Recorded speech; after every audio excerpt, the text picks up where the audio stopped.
I caught my wife unbuttoning my daughter's fiancé's shirt 3 days before the wedding. I was ready to kick the door down, ready to shatter his jaw and throw her out onto the street, but a cold hand clamped over my mouth from the shadows.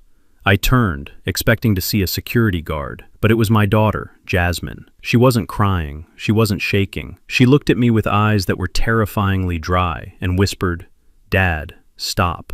I already knew, and it is so much worse than you think. I am Clifford Robinson, 68 years old, and I have spent my entire life building things that are supposed to last. I started as a bricklayer in Detroit with nothing but callous hands and a back that refused to break. Over 40 years, I built a construction empire from the ground up. I know how to pour a foundation that can withstand an earthquake. I know how to spot a structural crack before the ceiling collapses. But as I stood in the hallway of my own $10 million mansion, clutching my chest, I realized I had built my own life on quicksand. My home, this sprawling estate of gray stone and imported marble, was never a home. It was just a very expensive cage where I kept the people who were waiting for me to die. Before I tell you how I tore it all down, let me know where you are watching from in the comments below. Hit like and subscribe if you have ever realized that the people closest to you were the ones holding the knife. The engagement party was in full swing in the grand ballroom. The air smelled of expensive perfume, roast beef, and hypocrisy. There were 200 guests, most of whom I barely recognized. They were friends of my wife, Sylvia, or business associates of my future son-in-law, Blake. They drank my vintage champagne and laughed with their heads thrown back, their teeth gleaming under the crystal chandeliers I had paid for. I stood near the massive fireplace, holding a glass of sparkling water, feeling like a stranger at my own funeral. Sylvia was working the room, looking stunning in a silver gown that clung to her body a little too tightly for a woman of 55. She was smiling, touching arms, laughing that practiced laugh that used to charm me, but now just sounded like scratching on a chalkboard. She was playing the role of the devoted matriarch perfectly. My chest gave a painful throb. It wasn't a heart attack, not yet, but it was a warning. My doctor had told me to avoid stress, to take my medication, to slow down. But how do you slow down when you are surrounded by sharks? I patted my pocket for my nitroglycerin pills, but they weren't there. I must have left them on the nightstand in the master suite. I needed to get away from the noise anyway. The bass from the DJ booth was vibrating in my rib cage, matching the erratic rhythm of my heart. I set my glass down on a marble coaster and slipped out of the ballroom. No one noticed I was leaving. I was just the wallet that funded the party, not the guest of honor. The hallway leading to the family wing was dark and quiet, a stark contrast to the chaos of the party. The carpet was thick, swallowing the sound of my footsteps. I walked slowly, breathing through the tightness in my chest. I passed the portraits hanging on the wall. Me and my first wife, Jasmine's mother, on our honeymoon in Jamaica. She was the only woman who ever loved me when I was dusty and broke. Then a picture of Jasmine at her college graduation, looking proud and fierce. And finally, the recent photos. Me and Sylvia, me and Blake. Photos where my smile didn't quite reach my eyes. I reached the double doors of the master suite. They were slightly ajar. I frowned. I always kept them closed during parties. I reached out to push the door open, but a sound stopped me. It was a giggle, a low, husky giggle that I knew intimately. It was Sylvia. Then a man's voice, smooth and arrogant. "You are bad, Sylvia. What if the old man comes upstairs?" My hand froze on the brass handle. That was Blake, my daughter's fiancé. The man who was supposed to marry Jasmine in 72 hours. The man who had shaken my hand 2 hours ago and thanked me for welcoming him into the family. I shouldn't have looked. A wiser man would have turned around, gone back to the party, and pretended he didn't hear. But I am not a wise man. I am a builder. I need to see the damage with my own eyes. I pushed the door open just an inch, peering through the crack into the dressing room area of the suite. The light in the dressing room was dim, but I saw them clearly, too clearly. Sylvia was backed up against the mirrored wardrobe, her silver dress hiked up her thighs. Blake was standing between her legs, his hands not on her waist, but sliding possessively under the bodice of her dress. He wasn't kissing her like a son-in-law kisses a mother-in-law. He was devouring her. It was hungry, nasty, and comfortable. They had done this before, many times. I felt a physical blow to my gut, harder than any punch I had ever taken on a construction site. My vision blurred, my heart hammered against my ribs like a trapped bird, the pain radiating down my left arm. I watched as Blake pulled away, breathless, a smirk plastered on his handsome face. "You worry too much," he said, his voice dripping with disdain. "Clifford is probably downstairs writing a check to the caterer or dozing off in a corner. The old man has no clue." Sylvia ran her fingers through Blake's hair, a look of twisted adoration on her face that made my stomach turn. "We have to be careful, honey. Just a few more days. Once the wedding is over and the papers are signed, we are safe." "Safe?" Blake scoffed. "We are already safe. Have you seen him lately? He looks like a walking corpse. I give him 6 months, tops, especially with the new medication you are giving him. He won't survive the honeymoon night, let alone the first year." Sylvia laughed, a cruel, cold sound. "Don't say that. I need him to last long enough to update the trust fund transfer. Then he can have his heart attack." I couldn't breathe. This wasn't just adultery. This wasn't just a betrayal of my daughter. This was a conspiracy. They were talking about my death as if it were a business transaction, a calendar event to be managed. The rage that surged through me was hot and blinding. I forgot the pain in my chest. I forgot the pills. All I wanted was to burst into that room and tear Blake apart with my bare hands. I wanted to see the fear in Sylvia's eyes when she realized the meal ticket was fighting back. I gripped the door handle, my knuckles turning white. I took a deep breath, preparing to kick the door open and end this charade right now. I was going to ruin them. I was going to destroy their lives in front of every guest downstairs. But just as I shifted my weight to lunge forward, a hand grabbed my wrist. It was a strong grip, surprising for such slender fingers. Another hand clamped firmly over my mouth, stifling the roar of anger that was rising in my throat. I was yanked back into the shadows of the hallway with a force that made me stumble. I spun around, fists raised, ready to strike whoever dared to stop me. It was Jasmine, my beautiful, intelligent Jasmine. She was wearing her emerald green maid of honor dress, her hair perfectly styled, her makeup flawless, but her face was a mask of stone. There were no tears, no shock, no trembling lips.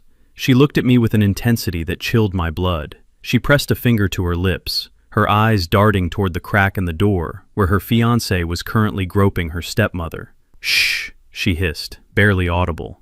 "Do not make a sound." I stared at her, my mind reeling. I pulled her hand away from my mouth, my voice shaking with a mixture of fury and heartbreak. "Jasmine, did you see? Did you hear them? Your mother and that animal. They are in there. I know." She cut me off. Her voice was flat, devoid of emotion. "I have known for 3 months." I stared at her, stunned. "You knew? And you are still marrying him? You are letting them humiliate you. Jasmine, move out of my way. I am going to kill him." "No, you are not," she said, tightening her grip on my arm. Her fingernails dug into my suit jacket. "If you go in there now, you blow everything. You give them a chance to spin the story. Sylvia will claim you are having a dementia episode. Blake will say he was helping her with a zipper. They will gaslight you, Dad. And with your heart condition, the stress of a public fight tonight might actually kill you, just like they want." I looked back at the door. The murmurs and giggles were still coming from inside. My stomach churned. "So what do we do?" I whispered hoarsely. "We just let them do this?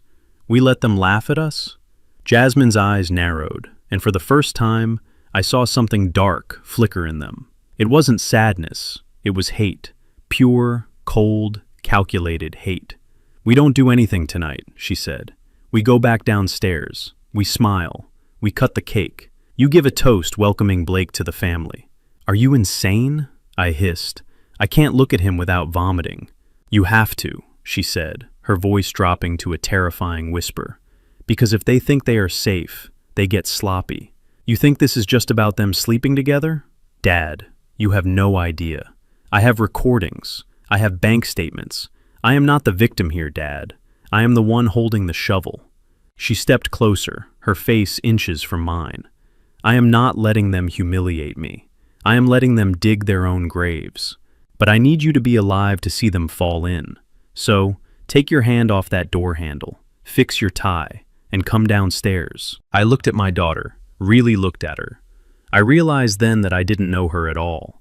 I had raised a princess, but somewhere along the way, she had become a warlord. "It is worse than you think, Dad," she whispered, pulling me away from the door. Now walk, and don't look back.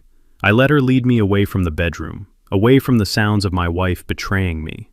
My heart was still pounding, but the rhythm had changed. It was no longer the drumbeat of panic. It was the slow, steady march of war. I wiped a bead of sweat from my forehead, straightened my jacket, and prepared to give the performance of a lifetime. I didn't know it yet, but the stone mansion was about to become a battlefield, and the wedding in 3 days wouldn't be a celebration. It would be an execution. The heavy oak door of my private study clicked shut, sealing us inside. I have built skyscrapers less complicated than the mess you are in right now. She set the glass down. You think I am blind, Dad. You think because I grew up with money, I am soft. But I am your daughter. I pay attention to details. She crossed her arms over her chest.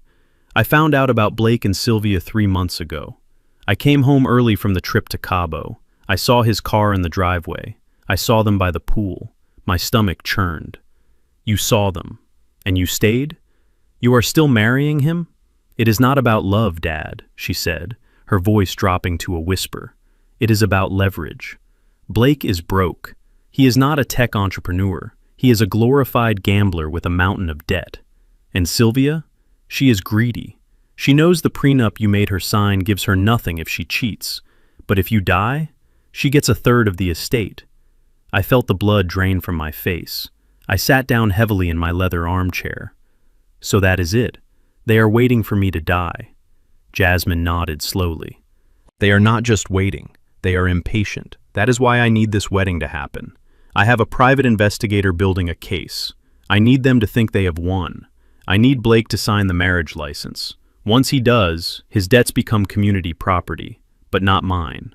I have structured a holding company that absorbs his liabilities, and once I have the proof of their affair after the marriage, I can annul it on grounds of fraud, expose Sylvia for adultery, to void her claim on your estate, and we walk away clean. I looked at her, searching for the truth in her face. It sounded logical. It sounded like a business deal, but there was something missing. Where was the hurt? Where was the betrayal?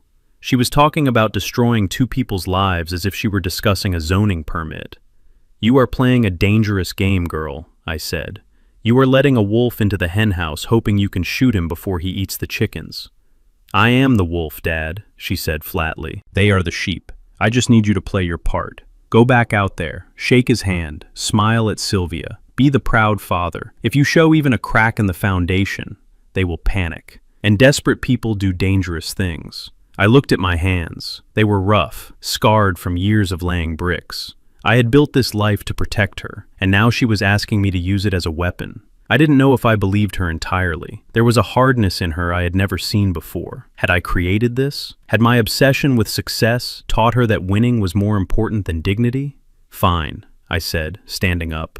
I will play your game. But if I smell even a whiff of a lie, Jasmine, I am burning this whole house down. She smiled, but it didn't reach her eyes. You won't have to. Now fix your face. It is showtime. Walking back into that party was the hardest thing I have ever done, and I have buried parents. I have buried a wife. But walking down that hallway, knowing I was returning to a room full of people who were either laughing at me or plotting my death, required a strength I wasn't sure I had left. The music hit me first, a loud, rhythmic thumping that seemed to mock the erratic beating of my own heart. I stepped into the ballroom, and the light from the crystal chandeliers assaulted my eyes. It was a sea of expensive tuxedos and designer gowns. Waiters moved through the crowd with silver trays of champagne and caviar. It was a scene of perfect, opulent happiness, and it made me want to vomit. I saw Sylvia immediately. She was near the center of the room, holding court with the mayor's wife. She threw her head back and laughed at something, her hand resting casually on the arm of a man she barely knew. She looked radiant, beautiful, and completely rotten. I remembered the first time I saw her, 15 years ago. She was a hostess at a charity gala. I thought she was the most elegant woman in the world. I didn't see the hunger in her eyes then. I only saw the smile. Now, watching her, I wondered how many times she had laughed like that while thinking about how much I was worth dead. I forced a smile onto my face. It felt tight, like a mask made of dried clay. I walked into the crowd, nodding to people I had known for decades. Clifford! "You look fantastic," shouted Tom, a real estate developer I had done business with in the 90s. I shook his hand. "Thanks, Tom. Just trying to keep up with the young ones." Liar. I felt like a corpse walking. Every handshake felt slimy. Every pat on the back felt like a knife being measured for my spine. I made my way toward the bar, needing something to wash the taste of bile from my mouth. And then I saw him. Blake was standing near the DJ booth, holding a glass of scotch. He was surrounded by his groomsmen, a pack of young, loud men who looked like they had never done a day of hard labor in their lives. Blake looked like a prince. Tall, blonde, with a jawline that could cut glass. He was laughing, looking around the room with an air of ownership. He wasn't looking at the guests. He was looking at the furniture, the art on the walls, the marble columns. He was appraising his inheritance. I felt a surge of rage so hot it nearly blinded me. I wanted to grab the nearest bottle and smash it over his head. I wanted to roar the truth until the windows shattered. But I heard Jasmine's voice in my head. "I am the wolf. They are the sheep." I took a deep breath, pushing the anger down into the pit of my stomach where it burned like acid. I walked straight toward him. Blake saw me coming. For a split second, I saw a flicker of fear in his eyes. Good. He wasn't as confident as he pretended to be. But he masked it quickly, replacing it with that charming, slick smile that had fooled me for a year. "Clifford," he boomed, stepping forward with his arms open. "The man of the hour. We were just talking about you." I bet you were, I thought, discussing my expiration date.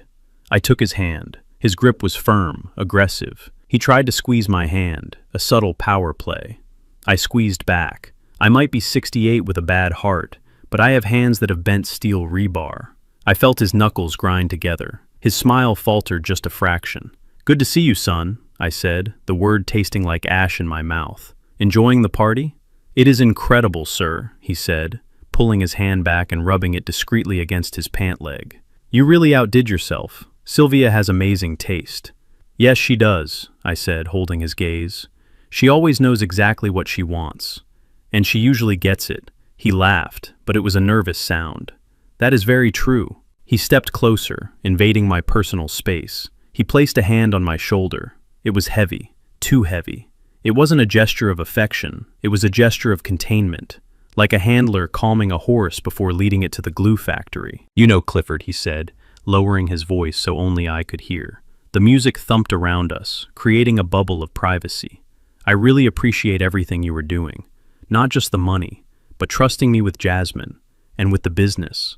I know you were tired. You have worked hard your whole life." He leaned in, his cologne smelling of musk and arrogance. His eyes were ice blue, void of any warmth. "You deserve a rest," he whispered. "A long, permanent rest. Let us young people take the burden off your shoulders. We can handle it from here." My blood ran cold. It wasn't a threat I could report to the police. It was phrased as concern, but the menace in his tone was unmistakable. He was telling me that my time was up. He was telling me that he was the new king of the castle, and I was just the old ghost haunting the hallways. I looked at him, really looked at him.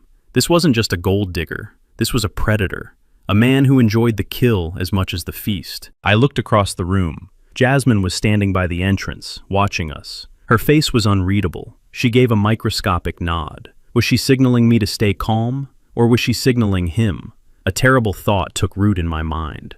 What if Jasmine wasn't trapping them? What if that story in the study was just another layer of the lie? What if she was the one who sent him over here to taunt me, to push my blood pressure up, to trigger the heart attack they were all waiting for? I looked back at Blake. He patted my shoulder one last time, a hard, condescending slap. "Go sit down, Clifford," he said, smiling with his teeth. "You look a little pale. We wouldn't want you to miss the big day." He turned back to his friends, dismissing me as if I were a servant. I turned and walked away. My legs felt heavy, like I was wading through wet concrete. I needed to get out of this room. I needed air. But more than that, I needed the truth. Jasmine's story had holes in it. Blake's confidence was too high for a man who was being led into a trap. I made my way to the French doors that led to the terrace. The cool night air hit my face, but it didn't cool the fire in my veins. I looked back through the glass. I saw my wife. I saw my daughter. I saw my future son-in-law, 3 people who claimed to love me, and I realized, with a clarity that was both terrifying and liberating, that I was completely alone. I touched the pocket of my jacket. I felt the outline of my phone. I needed to make a call. Not to the police, not yet. I needed someone who knew how to dig through dirt without getting messy. I needed Harold. I pulled the phone out, my fingers trembling slightly. I dialed the number. "Pick up, Harold," I whispered, watching Blake laugh inside the ballroom. "Pick up, because I think I am the only one in this house who doesn't know the script to this play, and I have a feeling the final act involves my funeral." The last guest finally left at 2 in the morning. The heavy oak front door clicked shut, locking out the noise of the world, but locking me inside with the silence of the grave. The house smelled of stale champagne and dying flowers. The catering staff had cleared away the glasses and the plates, wiping down surfaces until they gleamed, erasing every trace of the celebration. It was as if the party never happened, just like my marriage, just like the life I thought I had built. I stood in the foyer, loosening my tie. My chest still felt tight, a dull ache that radiated into my shoulder. I told myself it was just stress. It had to be stress, because if it was my heart failing, then they would win, and I was not ready to let them win. Upstairs, the house was quiet. Sylvia had gone to bed an hour ago, complaining of a migraine, a convenient excuse to avoid talking to me. Jasmine had left with Blake, probably to celebrate their successful performance as the happy couple. I was alone. Truly alone in a 10,000 square foot mausoleum. I couldn't sleep. The adrenaline from the encounter in the hallway was still pumping through my veins, mixing with the fear that Jasmine's plan was too fragile to work. I needed a place to think, a place where the air was honest. I walked down the long corridor to the heavy steel fire door that led to the garage. This was my real sanctuary. It wasn't the library with its unread books, or the living room with its uncomfortable Italian sofas. It was here, the garage. The fluorescent lights flickered on with a hum, illuminating the concrete floor. It was cleaner than the kitchen.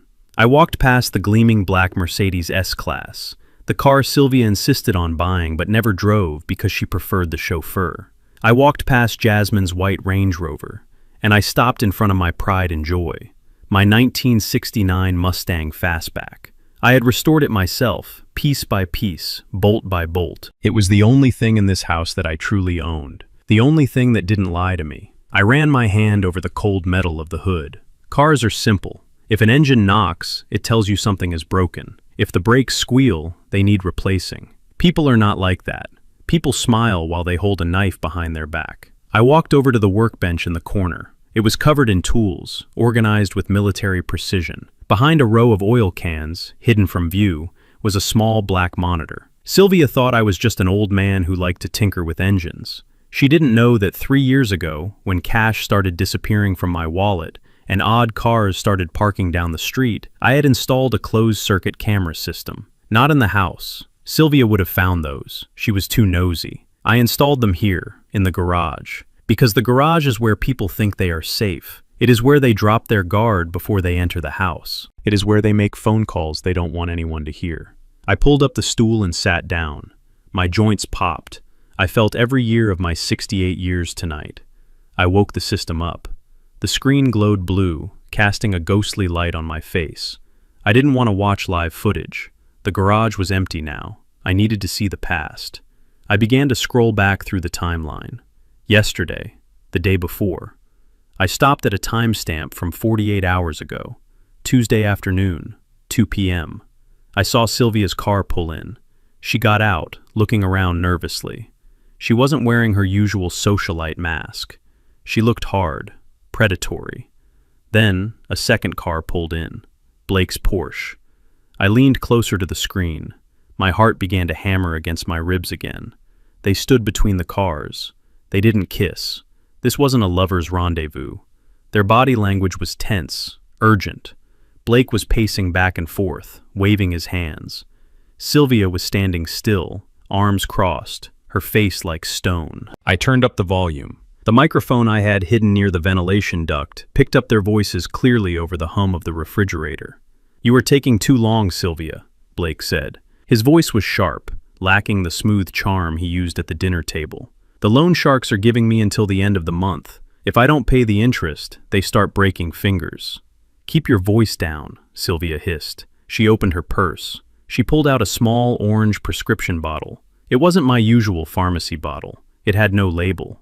"Here," she said, thrusting the bottle at him. I switched the supplier. The last batch was too weak. He was just getting dizzy. "These are different."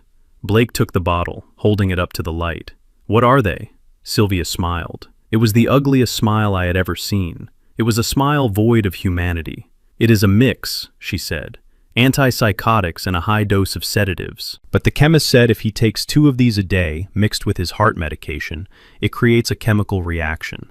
It restricts blood flow to the frontal lobe." Blake looked at the bottle, then at her. "What does that mean in English?" "It means," Sylvia said, her voice dropping to a whisper that echoed like a gunshot in the empty garage, "that in 3 weeks, he won't just be tired. He will be confused. He will forget names. He will forget where he is, and eventually, his brain will turn to mush. We won't have to kill him, Blake. We won't have to stage an accident. He will simply lose his mind. And then I get power of attorney. I get the conservatorship, and we put him in a home where he can rot while we spend the money." I froze. The air in the garage seemed to vanish. I couldn't breathe. This wasn't adultery. This wasn't just greed. This was murder. They were planning to erase me.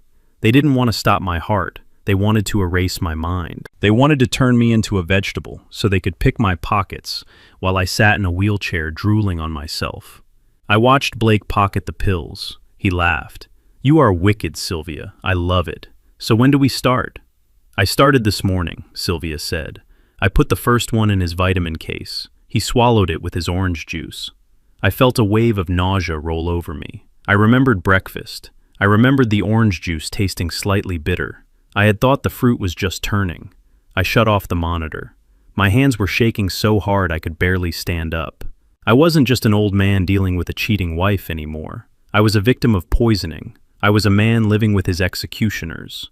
I had to be sure. I had to know if Jasmine was right, or if I was already dying. I left the garage. I moved through the house like a ghost. I climbed the stairs, placing my feet carefully on the edges of the steps to avoid the creaks. I reached the door of the master bedroom. I pushed it open. The room was dark, lit only by the moonlight filtering through the curtains. I heard the rhythmic breathing of my wife. She was sleeping soundly, sleeping the sleep of the innocent, or the sleep of the sociopath. I crept toward the nightstand on my side of the bed. My heart was pounding so loud I was terrified she would hear it. There it was, my daily pill organizer. I picked it up. My hands were trembling. I opened the compartment for tomorrow morning, Wednesday. Inside, nestled among my usual white blood pressure pills and the yellow vitamin, was a blue pill. It looked almost exactly like my nitroglycerin heart medication. Almost. But I have been in construction for 40 years. I know materials. I know that different batches of concrete have different textures. I know that steel has a specific sheen. I reached into the hidden pocket of my wallet. I always kept an emergency stash of my real heart medication there, a habit from my days working on remote sites. I pulled out a real pill. I held them side by side in the moonlight. The real pill was glossy, with a tiny engraved number on the side. The pill from the organizer was matte. It was slightly chalky, and it had no number. I raised the fake pill to my nose. It smelled faintly of almonds and chemicals. My real medicine had no smell. The realization hit me with the force of a wrecking ball. Jasmine was right about the plot, but she was wrong about the timeline. They weren't waiting for the wedding. They were actively killing me now. Every day I stayed in this house, every meal I ate, every glass of water I drank, was a game of Russian roulette. I looked at Sylvia's sleeping form. I had the urge to grab a pillow and smother her, to end it right now, to make her pay for the poison she had fed me with a smile. But I stopped myself. If I killed her, I went to jail, and Blake would get everything. Jasmine would be left with nothing. No, that was too easy for them. I put the fake pill in my pocket. This was evidence. This was my weapon. I put the real pill back in my wallet and placed the organizer back on the nightstand, exactly as I had found it. I backed out of the room, my eyes never leaving my wife. I went downstairs to the kitchen. I poured the rest of the orange juice down the sink. Then I went to the pantry and opened a sealed can of peaches. I ate them quickly, ravenously. It was the only food I could trust. I sat at the kitchen island, staring at the darkness. They wanted to turn my brain to mush? Fine. Let them think it was working. I would play the part. I would be the confused old man. I would stumble. I would forget names. I would let them think the poison was taking hold. Because a confused enemy is an underestimated enemy, and an underestimated enemy is the most dangerous kind. I took out my phone.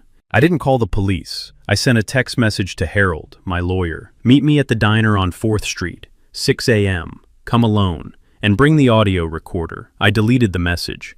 Then I sat in the dark and waited for the sun to rise. I was Clifford Robinson. I had built skyscrapers on swampland. I had survived riots and recessions. I wasn't going to let a gold-digging boy and a treacherous wife take me down with a blue pill. The war had just begun, and I was going to bring the whole house down on top of them. The sound of silver scraping against fine china is usually the sound of civilization. Tonight it sounded like scalpels sharpening against bone. We were sitting at the long mahogany table in the formal dining room, a table I had custom-made from a single slab of reclaimed timber 20 years ago. It was solid. It was heavy. It was built to host Thanksgiving dinners and Christmas breakfasts. Now it felt like an autopsy slab. I sat at the head of the table. Sylvia was to my right. Blake was to my left. Jasmine was opposite me, the four corners of a collapsing structure. The air conditioner was humming, but the room felt stiflingly hot. Or maybe that was just the rage boiling under my skin. I looked down at my plate. The chef had prepared roast duck with a cherry reduction. It looked like a wound. I picked up my spoon to eat the soup. This was the moment. The curtain was rising on the second act of my performance. I let my hand tremble, not a lot, just enough to make the spoon rattle against the side of the bowl. Clink, clink, clink. I saw Sylvia's eyes dart toward my hand. She wasn't looking with concern. She was looking with clinical interest. She was checking to see if the poison was working. I lifted the spoon halfway to my mouth, then let my wrist go limp. The spoon fell. It hit the rim of the bowl with a loud clatter, sending a splash of pumpkin soup onto the pristine white tablecloth. "Oh, damn it," I muttered, my voice raspy and weak. I grabbed a napkin and dabbed ineffectually at the stain, making it worse. "I am sorry. My hand. It just gave out."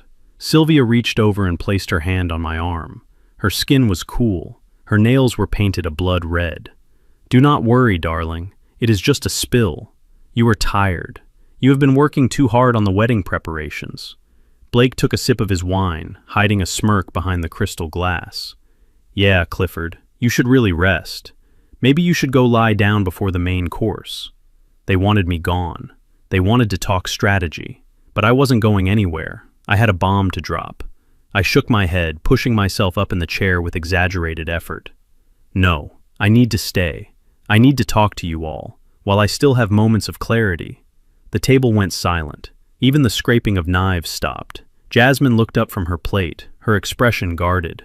I looked at each of them. I let my eyes drift out of focus, then snap back, mimicking the symptoms of the drugs they thought I was taking. "This incident with the spoon," I said, gesturing to the mess, "and the dizziness I felt in the garage yesterday. It has made me think. The doctor said my heart is weak, but I think it is more than that. I feel my mind slipping, like sand through a sieve." Sylvia squeezed my arm. "Clifford, don't talk like that. You were just stressed." I pulled my arm away. "No, Sylvia, we have to be realistic. I built this family on reality, not dreams. And the reality is, I might not have much time left. Or worse, I might have time, but not my mind." I took a deep breath, preparing the lie that would expose their souls. "I have been thinking about the estate, about the money." I saw Blake lean forward. His hunger was so obvious it was pathetic. He looked like a dog waiting for a treat. "And I realized something," I continued. "Wealth is a burden. It is a heavy weight. I worked 80 hours a week for 40 years. I missed birthdays. I missed holidays. And look at me. I am broken. I don't want that for you." I looked at Jasmine. I wanted to see a flicker of panic. I wanted to see her realize what I was doing. So, I decided. Tomorrow morning, I am calling Harold. I am going to restructure the will. I paused for effect. The silence was absolute. You could hear a pin drop on the carpet. I am going to establish the Robinson Foundation for Inner City Youth. I am going to liquidate 90% of my assets. The properties, the stocks, the offshore accounts. It all goes to the foundation. I want to build schools. I want to build libraries. I want my legacy to be about giving back, not hoarding. I looked at them with a beatific, senile smile. "I will leave you the house, of course. and a small stipend, enough to live comfortably if you work.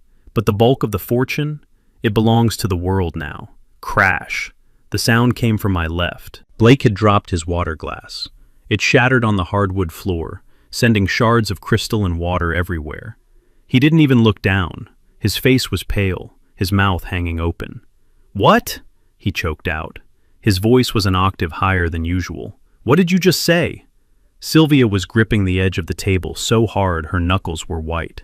Her face had drained of color, leaving her rouge standing out like clown makeup. "Clifford, you are not serious," she whispered. "You can't be serious. 90%? That is insane. You are not thinking clearly. This is the medication talking." I looked at her, widening my eyes in feigned innocence. "But Sylvia, you always said we should be more charitable. You organize all those galas. Don't you want to help the children?"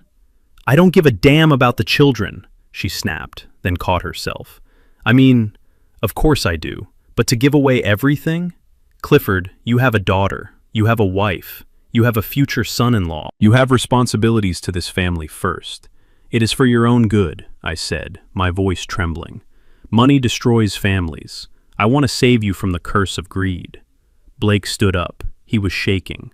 He looked like he was about to punch me. "Sir, with all due respect, this is crazy. You can't just burn $50 million because you dropped a spoon. You need a doctor. You need a competency hearing." There it was, the threat. He was already moving to the insanity defense. I turned my head slowly toward Jasmine. This was the test. This was the moment of truth.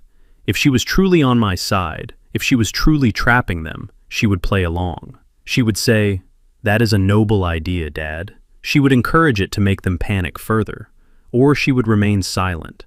But Jasmine didn't stay silent, and she didn't play along. She placed her knife and fork down on her plate with precise, deliberate movements. She picked up her napkin and dabbed the corners of her mouth. Then she looked at me. Her eyes were not the eyes of a daughter looking at a sick father. They were the eyes of a shark looking at a wounded seal. They were cold, dead, calculating. "Dad, stop it," she said. Her voice was ice. I blinked, genuinely surprised by her tone. "Jasmine, you are not giving the money to charity," she said flatly. "You are not liquidating the assets, and you are certainly not calling Harold tomorrow." "Why not, sweetheart?" I asked, keeping my voice wavering. "Don't you want to help people?" "I want to help this family," she said. "You built this empire for us, for me. You told me that every single day of my life. This is for you, Jasmine. This is your legacy. And now, because you are having a bad week, because you are feeling old, you want to throw it away?" She stood up. She looked tall, powerful, and terrifying. "You are not thinking clearly, Dad. Sylvia is right. Maybe it is the medication, maybe it is the stress, but you are making irrational decisions. And as your daughter, as your heir, I cannot let you destroy this company." I felt a chill go down my spine that had nothing to do with the air conditioning. She wasn't defending me. She wasn't worried that I was being drugged. She had heard me say, "I feel my mind slipping," the exact symptom of the poison she knew they were feeding me. And she didn't care. She didn't say, "Stop taking the pills." She didn't say, "Let's go to the hospital." She used my confusion as a weapon to argue for the money. She was agreeing with Blake and Sylvia. She was validating their narrative that I was incompetent. I looked at the three of them. Sylvia, looking relieved that Jasmine was attacking me. Blake, nodding vigorously. And Jasmine, leading the charge. It wasn't a trap for them. It was a trap for me. Jasmine didn't want to save me from the predators. She just wanted to be the one who took the biggest bite of the carcass. She knew about the poison. She knew about the affair. And she was using all of it to maneuver herself into the position of power. She didn't care if I lived or died, as long as the money didn't go to charity. I slumped back in my chair. I didn't have to act anymore. The defeat I felt was real. "I see," I whispered. "I see where we stand." Jasmine leaned over the table, her hands resting on the wood. "We are going to finish this dinner," she commanded. "Then you are going to go upstairs and rest. You are going to take your medicine. And we are never going to discuss this charity nonsense again. Do you understand me, Dad?" I looked at the pill bottle in Sylvia's purse. I looked at the broken glass on the floor. I looked at my daughter. "I understand," I said softly. I understood perfectly. I was alone in a room with 3 killers. One wanted my heart to stop, one wanted my brain to rot, and the third one? She just wanted the check to clear before the body got cold. I picked up my spoon again. My hand wasn't shaking anymore. It was steady as a rock, because now I knew exactly what I had to do, and mercy was no longer on the menu. I stared at the glowing screen of my burner phone until my eyes burned. The email from the private toxicology lab was short, clinical, and absolutely terrifying. I was sitting in my truck, parked 3 blocks away from my own house, huddled in the darkness like a criminal. But I wasn't the criminal. I was the target. I had sent the sample of the blue pill via courier yesterday morning under a false name. The report confirmed my worst fears, but it also revealed a level of sophistication I didn't think Sylvia possessed. The pill wasn't just a sedative. It was a cocktail of scopolamine and high-grade antipsychotics. The lab technician had added a note at the bottom. This combination is often referred to as a chemical lobotomy. Continued use will result in permanent cognitive decline, memory loss, and high suggestibility. I let the phone drop into my lap. My hands were shaking, not from fear, but from a cold, hard rage that started in my gut and spread to my fingertips. They weren't just trying to kill me. Death would have been too kind. They were trying to erase me. They wanted to turn Clifford Robinson, the man who built skyscrapers and reshaped the Detroit skyline, into a drooling, obedient vegetable. They wanted me alive enough to sign checks, but too broken to know what I was signing. I thought about the last few weeks, the fog in my brain, the moments where I couldn't remember where I put my keys. I had thought it was age. I had thought it was stress, but it was them. Every morning, with a smile and a kiss, Sylvia had been feeding me poison, and my daughter, my own flesh and blood, knew about it. She knew they were melting my brain, and she was only concerned with securing the inheritance before the melting was complete. I started the engine of my truck. The rumble of the V8 gave me a moment of comfort. It was a real sound, a mechanical sound. I understood machines. I didn't understand monsters. I put the truck in gear and drove toward the city. I had a meeting to attend, and for the first time in my life, I was terrified of what my lawyer was going to tell me. I met Harold at a diner on 4th Street. It was the kind of place with sticky vinyl seats and coffee that tasted like battery acid. It was the kind of place where men in work boots ate breakfast before a 12-hour shift. I used to be one of those men. Now, I was a multi-millionaire hiding from his family in a booth in the back corner. Harold Stein was already there. He was wearing a rumpled suit and a tie that had seen better days. He looked tired. Harold had been my lawyer for 30 years. We had fought unions together. We had fought city zoning boards. We had fought frivolous lawsuits. But when I slid into the booth opposite him, I saw a look in his eyes I had never seen before. It was pity. He didn't say hello. He didn't ask how I was. He simply slid a thick manila envelope across the table. It sat between us like a loaded gun. "You were right, Cliff," Harold said, his voice low and gravelly. "I had my investigator pull the court filings from the county clerk this morning. They were sealed, but we have friends in low places." I looked at the envelope. "What is it, Harold? Divorce papers?" Harold shook his head slowly. "I wish it were divorce papers. If she filed for divorce, we could fight. We could drag it out for years. We could hide assets. This is much worse." He tapped the envelope with a stained fingernail. "This is a petition for an emergency conservatorship." I stared at him. I knew that word. I had seen it on the news with celebrity breakdowns, but I didn't understand how it applied to me. "Explain it to me," I said. "Like I am a bricklayer." Harold leaned in. "Sylvia has filed a motion claiming that you are suffering from rapid onset dementia and paranoid delusions. She has affidavits from 2 doctors. One is her cosmetic surgeon, and the other is a psychiatrist on her payroll who claims he evaluated you remotely. They are painting a picture of a man who is a danger to himself and his estate." He took a sip of his coffee, grimacing. "If the judge grants this, Cliff, you lose everything. Not just the money. You lose your rights. You can't hire a lawyer. You can't access your bank accounts. You can't drive a car. You can't even choose where you live. Sylvia becomes your legal guardian. She becomes the trustee of your life.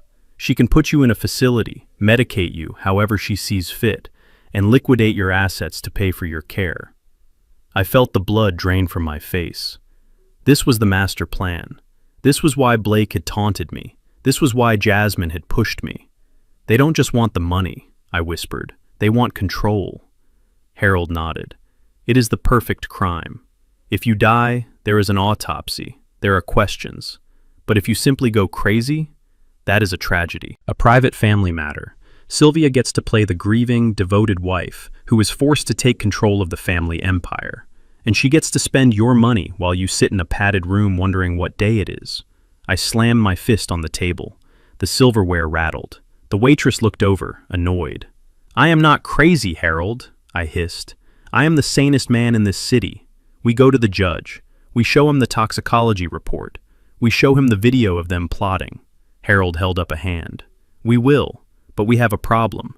The hearing is scheduled for Monday morning, the day after the wedding. I froze. Monday. That is the timeline, Harold said. They need one thing to seal the deal. The petition claims you are violent. They claim your dementia manifests in aggressive outbursts. To get an emergency order granted over the weekend, or to have you committed immediately, they need proof. They need a public incident. He looked me dead in the eye. They are going to provoke you, Cliff, at the wedding. They are going to push every button you have. They are going to insult you. They might even physically assault you. They want you to snap. They want you to throw a punch. They want you to scream. Because the moment you lose your temper in front of 200 witnesses, the police will be called. But not to arrest you for assault. They will be called to transport a mentally unstable elderly man to a psychiatric hold. I sat back against the vinyl seat. The pieces of the puzzle slammed into place. The incident in the garage, the spoon at dinner, Blake's arrogance, Jasmine's coldness. It was all a script. They were poking the bear, waiting for the bear to roar so they could shoot it. If I punch Blake, I go to the asylum, I said. Harold nodded. If you scream at Sylvia, you go to the asylum. If you try to drag Jasmine off the altar, you go to the asylum. The police report will be the final nail in your coffin. Sylvia will hand it to the judge and say, "See, I told you he was dangerous, and you will never walk free again." I felt a cold sweat break out on my forehead. I had spent my life fighting. When someone pushed me, I pushed back harder. That was the Detroit way. That was the Robinson way. Now, my own instinct for survival was being used as a weapon against me. So what do? I asked. Do I just sit there and let them win? No, Harold said. You do the hardest thing a man like you can do. You do nothing. He reached into his briefcase and pulled out a small, high-tech earpiece. You wear this. I will be in a van outside with a team of private security and 2 off-duty police officers I have hired.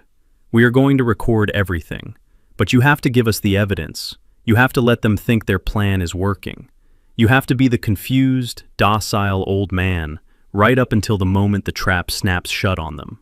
I looked at the tiny black device. It felt light in my hand, but I knew it carried the weight of my life. I have to act, I said. Harold nodded. You have to give the performance of your life, Cliff. You have to let them humiliate you. You have to let them mock you. You have to take it. Because if you crack, even for a second, Sylvia wins.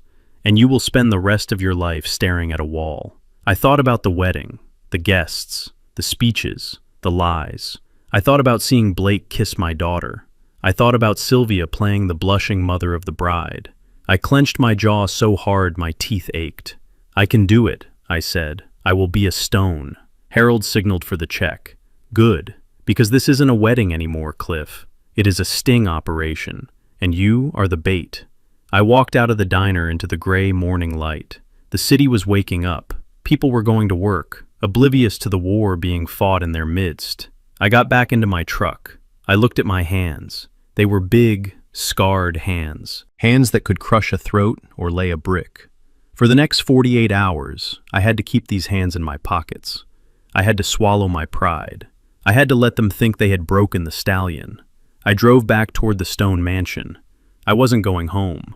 I was going back to the stage. And when the curtain fell, only one of us was going to be left standing. They wanted a crazy old man. I would give them a crazy old man. But they were going to learn the hard way that just because the lion is quiet doesn't mean he has lost his teeth. It just means he is waiting for you to put your head in his mouth. Saturday morning arrived with a gray, heavy sky that matched the weight in my stomach. The house was already buzzing with activity for the wedding, which was now only 48 hours away. Florists were carrying in massive arrangements of white lilies that smelled like a funeral home. Caterers were setting up tents in the backyard. Amidst this chaos, I was fighting a battle for my own sanity inside the walls of my own home. Harold had told me to expect provocation, but knowing it is coming does not make it easier to endure. The psychological warfare began before I even finished my first cup of coffee. I am a creature of habit. For 40 years, I have followed the same routine. I wake up at 6. I shower. I dress. I put my wallet, keys, and phone on the mahogany dresser by the door. I am a builder. Precision is my life. I do not lose things. But when I reached for my wallet that morning, it was gone. I patted my pockets. I checked the nightstand. I checked the bathroom counter. Nothing. A cold spike of adrenaline hit me. My driver's license was in there. My credit cards. But more importantly, my sanity was in there. I knew I had placed it on the dresser the night before. I remembered the sound of the leather hitting the wood. I walked out into the hallway. Sylvia was directing 2 men who were hanging a tapestry. She looked at me with that practiced look of concern that made my skin crawl. "What is wrong, Clifford? You look flushed." "My wallet," I said, trying to keep my voice steady. "I cannot find my wallet." She sighed a long, dramatic exhale that drew the attention of the workers. "Oh, Clifford, not again. We talked about this. You put it in the kitchen last night, remember? You were looking for ice cream." I stared at her. I had not eaten ice cream in 10 years because of my lactose intolerance. I had not been in the kitchen last night. I had been in the garage, discovering her plot to murder me. "I did not go to the kitchen, Sylvia," I said. She walked over and patted my cheek. Her hand felt like a branding iron. "Come on, darling. Let us look together. You get so confused when you are tired." We walked into the kitchen. The housekeeper, Maria, was chopping vegetables. Maria had been with us for 5 years. I had paid for her son's dental surgery, but when she looked at me now, she did not see the man who helped her. She saw the man who signed her checks. She looked away nervously. Sylvia walked straight to the refrigerator and pulled the door open. There, sitting on top of a carton of milk, next to a tub of yogurt, was my brown leather wallet. "See?" Sylvia said, holding it up like a trophy. "You left it here when you were getting milk. Just like you left your keys in the laundry basket yesterday." I looked at the wallet. It was cold to the touch.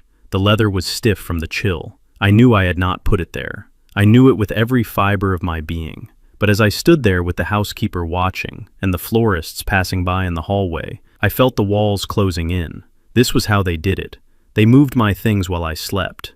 They planted evidence of my decline. And then they acted as the benevolent caretakers. If I argued, if I screamed that she was a liar, I would look paranoid. I would look exactly like the angry dementia patient she described in her court petition. I forced my hand to stop shaking. I took the wallet. The cold leather burned my fingers. I must have forgotten, I stammered, playing my part. "I don't remember doing that." Sylvia smiled, a shark showing its teeth. "It is okay, darling. That is why I am here, to remember things for you." I walked away feeling a nausea that had nothing to do with my heart. They were stripping me of my reality. They were rewriting my history one misplaced object at a time. I decided to go to the library. I needed to get away from her eyes. I needed to be alone. I walked toward the grand staircase. The stairs were made of imported Italian marble, sleek, polished, and dangerous. I was halfway down the stairs holding the railing when I heard footsteps behind me. Fast. Heavy. It was Blake. He was jogging down the stairs whistling a tune. He looked vibrant and healthy, a stark contrast to the old man clinging to the banister. "Morning, Dad," he called out. His voice boomed in the acoustic space of the foyer. I tightened my grip on the railing. "Good morning, Blake." He came up beside me. He didn't pass me. He stayed right at my shoulder, invading my space. He smelled of expensive cologne and aggression. "You know, you really should use the elevator," he said, lowering his voice so only I could hear. "Stairs are dangerous for men in your condition. One slip and snap. A broken hip is a death sentence at your age, Clifford." I kept my eyes forward. "I am fine, Blake," he laughed. "Are you? You look shaky. Let me help you." He reached out. I thought he was going to take my arm. Instead, his foot shot out. Subtle. Quick. He hooked his polished dress shoe behind my ankle just as I was taking a step. My foot caught. My balance shifted. Gravity took hold. For a terrifying second, I was weightless. I saw the marble floor rushing up to meet me. I saw my own death in the hard gray stone. I flailed my arms, gasping for air, but I didn't hit the floor. A hand clamped onto my upper arm. It wasn't a saving grip. It was a vice. Blake's fingers dug into my bicep, finding the space between the muscle and the bone, and squeezing with sadistic force. The pain was blinding. It radiated up to my neck and down to my fingertips. He yanked me back so hard my head snapped. "Whoa there," he shouted. His voice was suddenly loud, theatrical. "Dad, watch out!" He pulled me upright, but he didn't let go. He kept digging his thumb into my bruise, inflicting pain while pretending to support me. I gasped, trying to find my footing. My heart was hammering a frantic rhythm against my ribs. "Dad, are you okay?" Blake yelled again, looking around to make sure he had an audience. "Sylvia! Jasmine! Come quick! Dad almost fell!" He leaned in close to my ear, his breath hot on my skin. "You clumsy old fool," he whispered. "Next time, I won't catch you. Next time, I will push." I stood there trembling. The physical pain in my arm was intense, but the rage in my chest was an inferno. I wanted to turn around and drive my fist into his perfect, smiling face. I wanted to shatter his teeth. I wanted to throw him over the railing and watch him break on the marble below. My right hand balled into a fist. My muscles tensed. I was a bricklayer. I still had power in these shoulders. I could hurt him. I could make him pay. I drew my arm back, ready to strike, and then I saw it. High up in the corner of the foyer ceiling, a tiny red light blinked. It was one of the security cameras Sylvia had installed last month. She said it was for burglars. Now I knew it was for me. If I hit him, if I struck my future son-in-law on the eve of his wedding, it would be on tape. They would have the perfect evidence. Exhibit A, the violent, unprovoked attack by Mr. Robinson. Harold's voice echoed in my head. "If you snap, Sylvia wins. You will never walk free again." I froze. My fist hovered in the air inches from his ribs. Blake saw it. He smirked. He knew I saw the camera. He was daring me. "Do it, old man. Do it and give me the keys to the kingdom." I looked at his face, the face of a man who thought he had checkmated me. I slowly unclenched my fist. I forced my fingers to open. I forced the rage down into the pit of my stomach, where it burned like swallowed acid. I sagged against the railing, making myself look smaller, weaker. "Thank you," I wheezed. My voice sounded broken even to my own ears. "Thank you, Blake. I tripped. My legs just gave out." Sylvia came running from the living room, Jasmine trailing behind her. "Oh my God!" Sylvia shrieked. "Is he hurt?" "He is fine," Blake said, putting on his hero face. "He stumbled. I caught him just in time." "He is getting worse, Sylvia. He can barely walk now." Jasmine looked at me. Her expression was unreadable. She looked at Blake's hand still gripping my arm. She saw the white knuckles. She knew he was hurting me. She said nothing. "Let us get him to the couch," Blake said. He hoisted me up, treating me like a sack of laundry. I let them lead me to the living room. I let them fuss over me. I let Sylvia bring me a glass of water with trembling hands.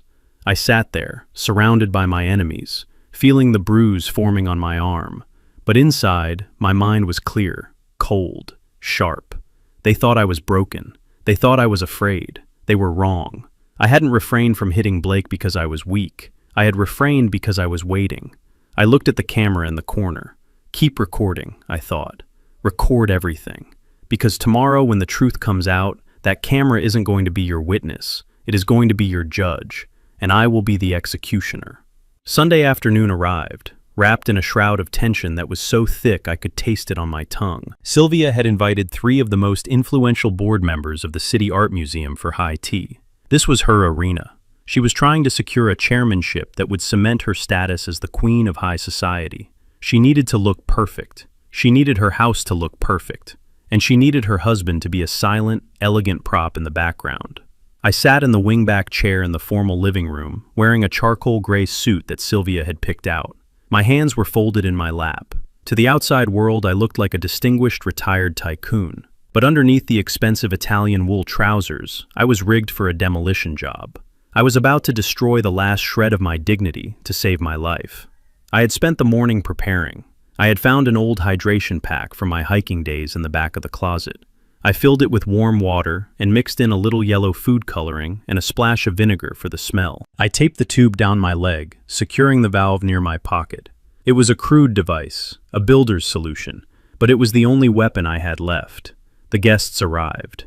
Mrs. Vanderhoven and her 2 poodles, Mr. Sterling, the investment banker, and Mrs. Gable, the gossip columnist.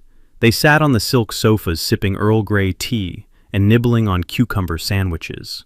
Sylvia was holding court, laughing that tinkling glass laugh of hers. "Clifford is doing much better today," Sylvia lied, patting my knee. "He has his good days and his bad days, but we are managing. We are so blessed to have the resources to care for him at home."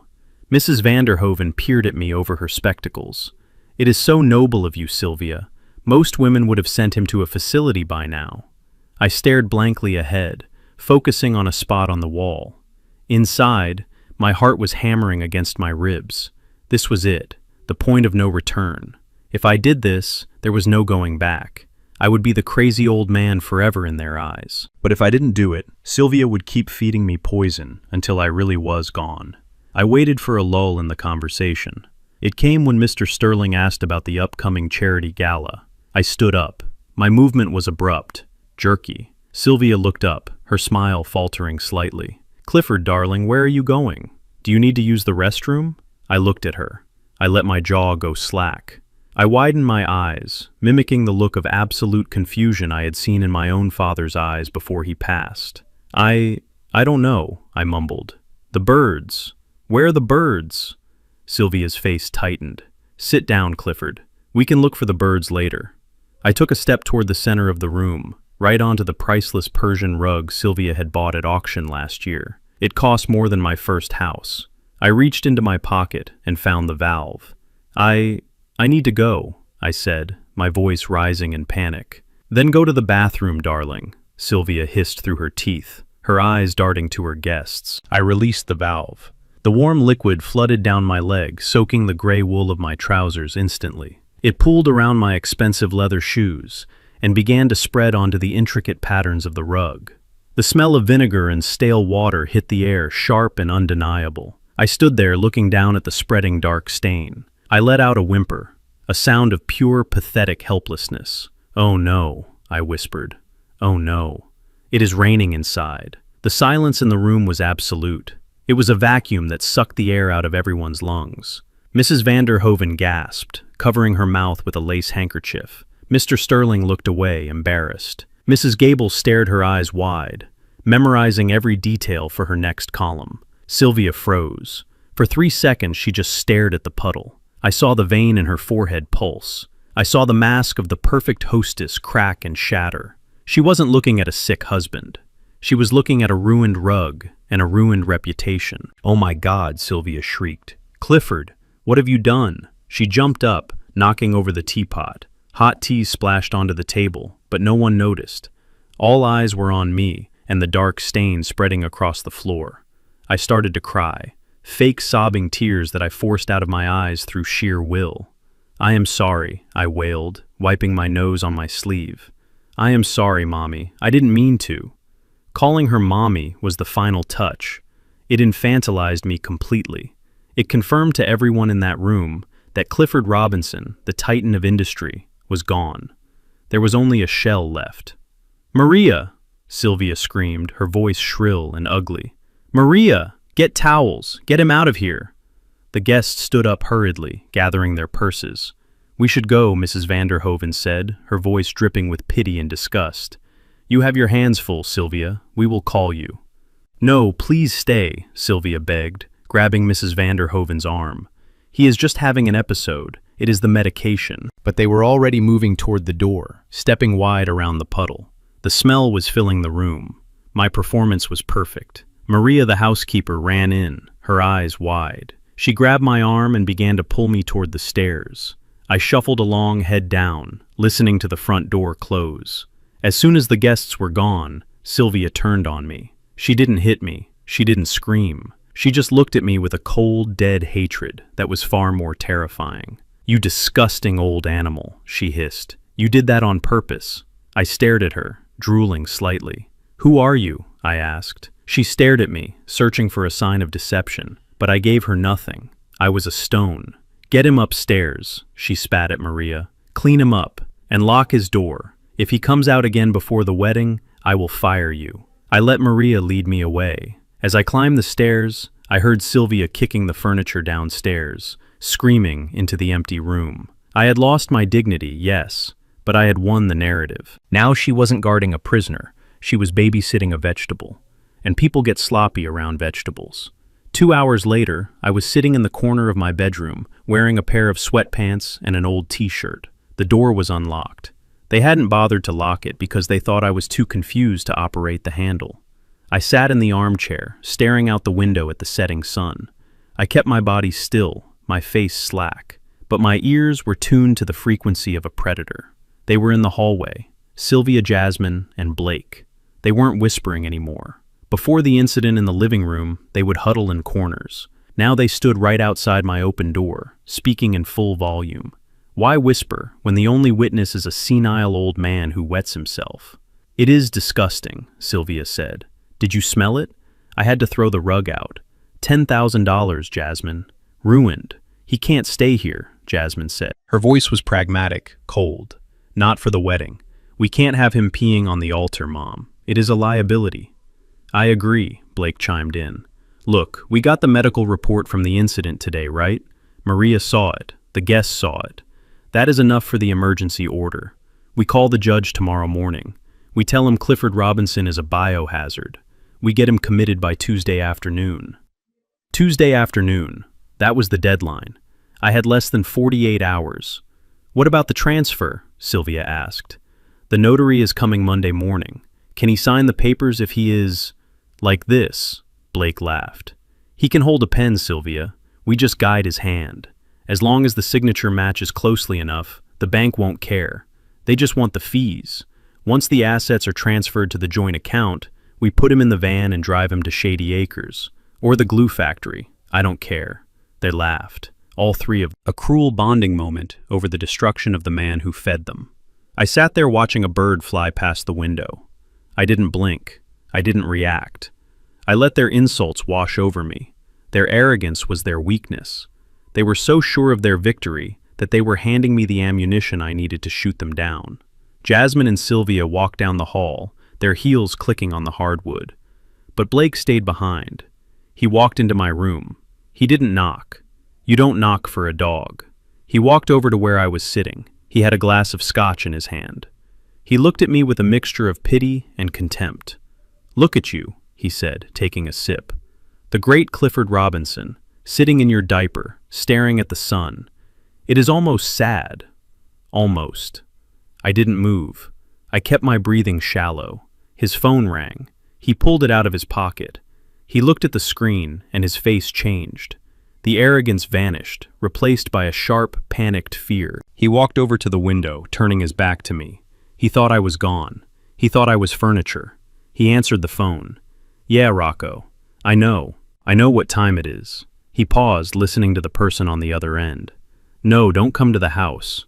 Are you crazy? There are security guards everywhere. Listen to me. I have the money. It is done. I slowly, very slowly, moved my hand to my chest pocket. Inside was the digital recorder Harold had given me. It was small, sleek, and powerful. I pressed the record button. A tiny vibration told me it was live. Blake was pacing now, running his hand through his hair. 2 million. Yes, I know the number. I will have it Tuesday. We are doing the transfer Monday morning. The old man is signing the trust over to the holding company. As soon as the funds clear, I will wire you. He listened again. No, there won't be a problem. He is a vegetable, Rocco. His brain is cooked. I could put a crayon in his hand and he would sign his death warrant. Just call off your dogs. If I see one of your guys at the wedding, I swear. He stopped listening to a threat. Okay. Tuesday. 2 million plus the VIG. You will get it. Just give me 48 hours. He hung up the phone. He let out a long, shaky breath. He took a massive gulp of scotch, draining the glass. He turned around and looked at me.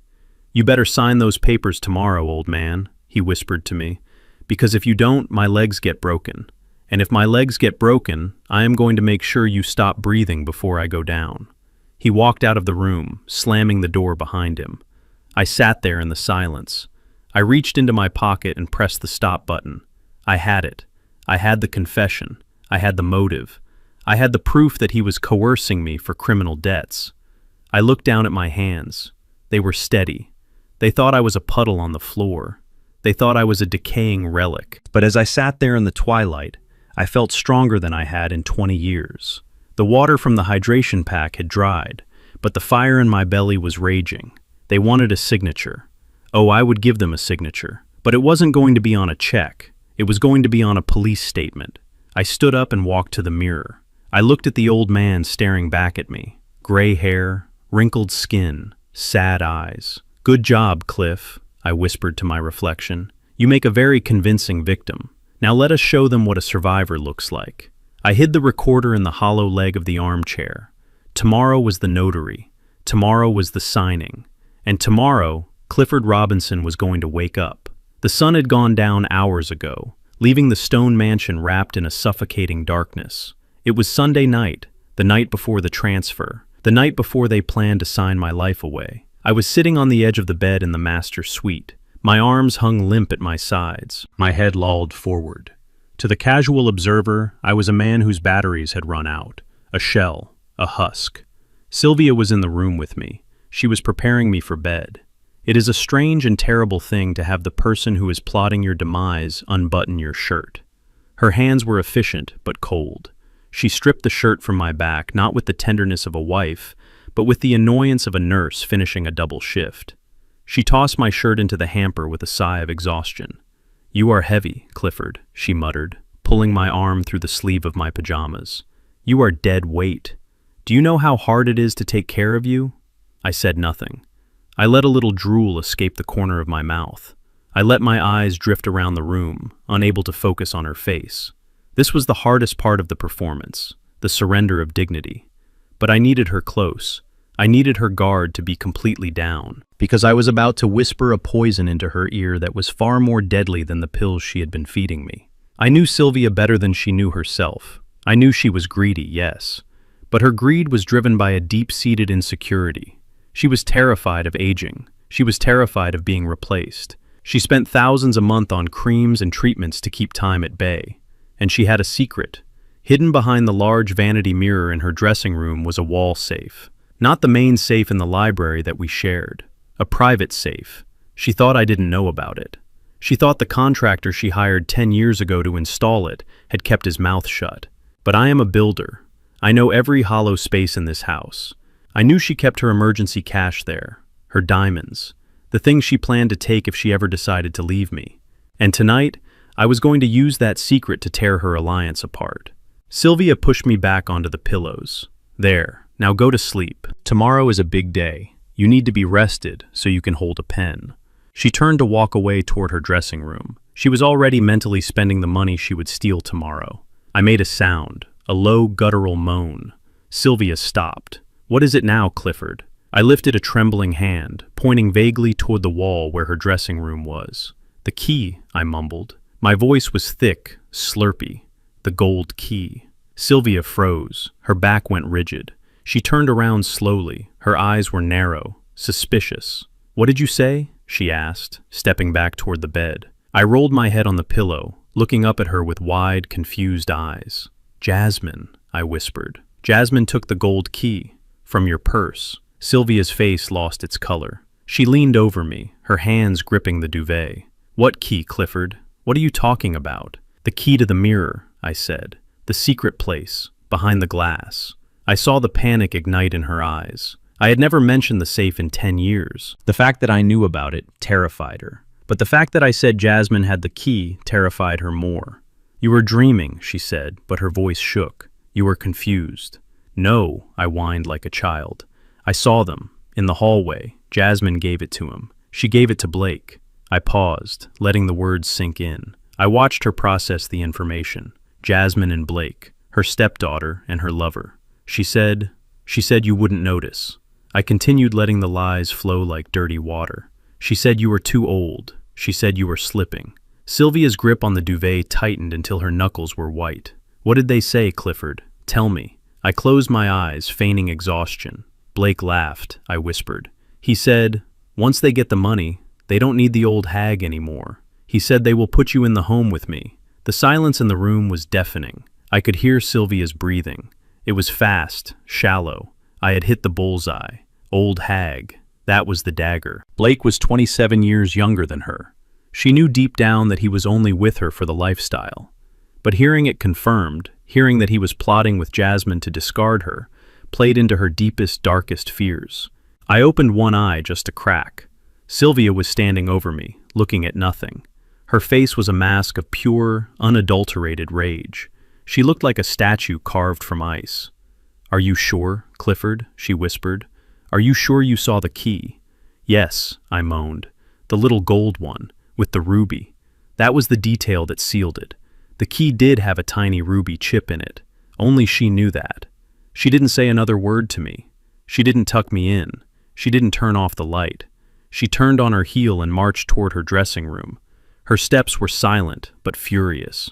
I waited until she was gone. Then I smiled into my pillow. The seed was planted. But I hadn't just relied on words. A builder knows that a structure needs a physical foundation. Earlier that afternoon, while the house was chaotic with the aftermath of my accident in the living room, I had slipped into her dressing room for 30 seconds. I didn't open the safe. I didn't have the combination. But I didn't need to open it. I took a small metal file from my pocket, and I scratched the paint around the keyhole of the hidden panel. I made jagged, fresh marks. Marks that looked like someone had been trying to pry it open, or jimmy the lock in a hurry. I lay in bed, straining my ears. I heard the slide of the heavy mirror moving on its tracks. Then silence. She was looking at the safe. She was seeing the scratches. She was seeing the physical proof of my senile rambling. I imagined her standing there. The woman who thought she was the puppet master, suddenly realizing she might be a puppet. She would open the safe. She would count the cash. Even if nothing was missing, the scratches were enough. They proved intent. They proved that Blake and Jasmine had been there. And why would they be there? To check the inventory, to see how much she had hoarded, to plan their takeover. I heard the mirror slide back. Then I heard footsteps coming back into the bedroom. I closed my eyes and began to snore softly. Sylvia stood by the bed for a long time. I could feel her gaze on me. But this time she wasn't looking at me with contempt. She was looking at me as a source of information. I was the fly on the wall that nobody noticed. She walked over to the window where her phone was charging. I heard her pick it up.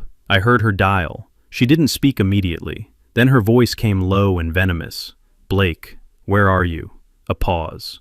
"No, don't give me that. I want to see you. Now. Meet me in the library. Everyone else is asleep." She hung up. She grabbed her silk robe, wrapping it around herself like armor. She marched out of the room, slamming the door just hard enough to wake a normal sleeper, but not hard enough to wake a comatose old man. I opened my eyes. The room was dark, but I could see the path to victory clearly now. Sylvia was going to the library to confront Blake. She wouldn't accuse him outright. She was too smart for that. But she would look at him differently. She would look for the lies. And when you look for lies, you always find them. I sat up and poured myself a glass of water from the carafe on the nightstand. My hand was steady. The triangle of terror was breaking. Sylvia suspected Blake. Jasmine suspected Blake thanks to the file I dropped. And Blake thought he was the king of the world, coercing a senile old man. Tomorrow morning the notary would arrive. They expected a lamb to the slaughter. But the lamb had teeth, and the wolves were starting to turn on each other. I lay back down, pulling the duvet up to my chin. I needed to sleep.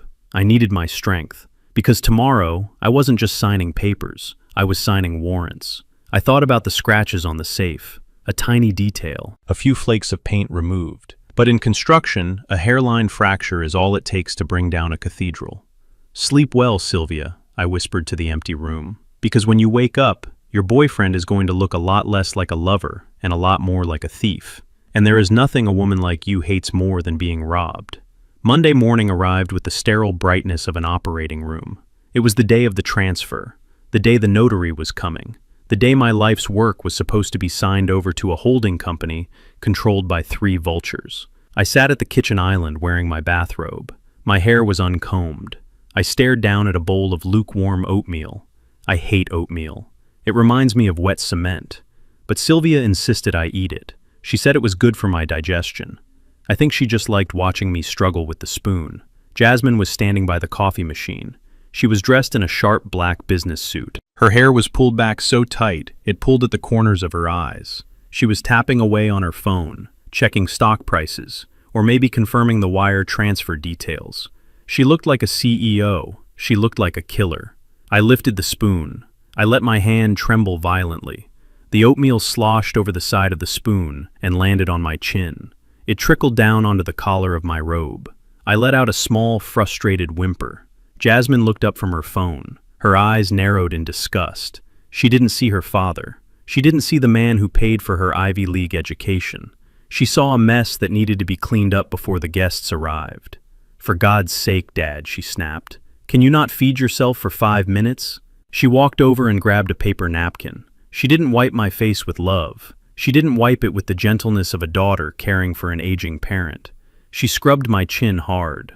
Her nails dug into my skin through the paper. It felt like she was trying to sandblast a stain off a countertop. "Stop it, Jasmine," I mumbled, pulling my head back. "It hurts." "Then stop eating like a toddler," she hissed, throwing the dirty napkin onto the counter. "The notary will be here in an hour. I need you clean. I need you presentable. And I need you lucid enough to sign your name. Do not embarrass me today." I looked at her. Really looked at her. Underneath the expensive makeup and the designer suit, I saw a frightened little girl trying to play grown-up. She thought she was controlling the board. She thought she was the queen. But she was about to find out she was just a pawn. "I am sorry," I whispered. I wanted to see the pictures." Jasmine frowned. "What pictures?" "The ones the man gave me," I said. "What man, Dad?" I pointed a shaking finger toward the pile of mail sitting on the far end of the counter. It was mostly bills and catalogs, but tucked underneath a magazine was a thick manila envelope. Harold had slipped it into the mail stack yesterday, when he came to drop off some legitimate legal notices. Sylvia had ignored it because it looked like junk mail. Jasmine rolled her eyes. She walked over and grabbed the stack. She was looking for bank statements, not surprises. "This is just junk, Dad," she said, flipping through them. "Pottery barn, electric bill, life insurance." She stopped.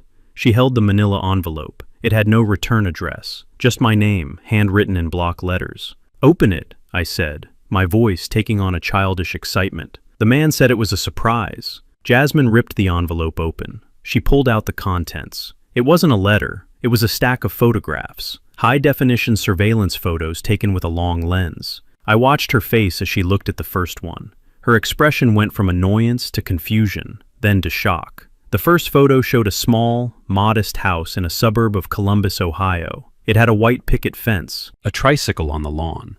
It was the kind of house a blue-collar family lives in. The second photo showed a woman. She was not glamorous like Sylvia. She was not sharp like Jasmine. She was soft. She wore jeans and a t-shirt. She was kneeling in the garden planting flowers. She looked kind. The third photo was the kill shot. It showed the woman standing on the porch kissing a man. The man was holding a toddler in his arms. The man was wearing a baseball cap and sunglasses, but there was no mistaking that jawline. There was no mistaking that smile. It was Blake. And he wasn't looking at that woman the way he looked at Jasmine. He wasn't looking at her with dollar signs in his eyes. He was looking at her with love. Genuine, comfortable, boring love. Jasmine's hands started to shake. The papers rattled in the silent kitchen. "Who is this?" she whispered. Her voice was barely audible. I leaned forward, peering at the photo she was holding. "Look at the little boy," I said, pointing at the toddler in the picture. "He looks just like Blake, doesn't he? Same nose." Jasmine didn't answer. She flipped to the next document in the stack. It wasn't a photo. It was a photocopy of a birth certificate. Father, Blake Edward Anderson. Mother, Sarah Miller. Date of birth, 3 years ago. She flipped to the next page. A marriage license, dated 4 years ago. No record of divorce. I watched the color drain from my daughter's face. She looked like she had been punched in the gut. She gripped the counter for support. "He is married," she choked out. "He is married." I decided to twist the knife. I needed to break her arrogance completely. "Maybe that is his sister," I said innocently. "But why are they kissing?" Jasmine wasn't listening to me. Her mind was racing. She was doing the math. She thought she was the smart one.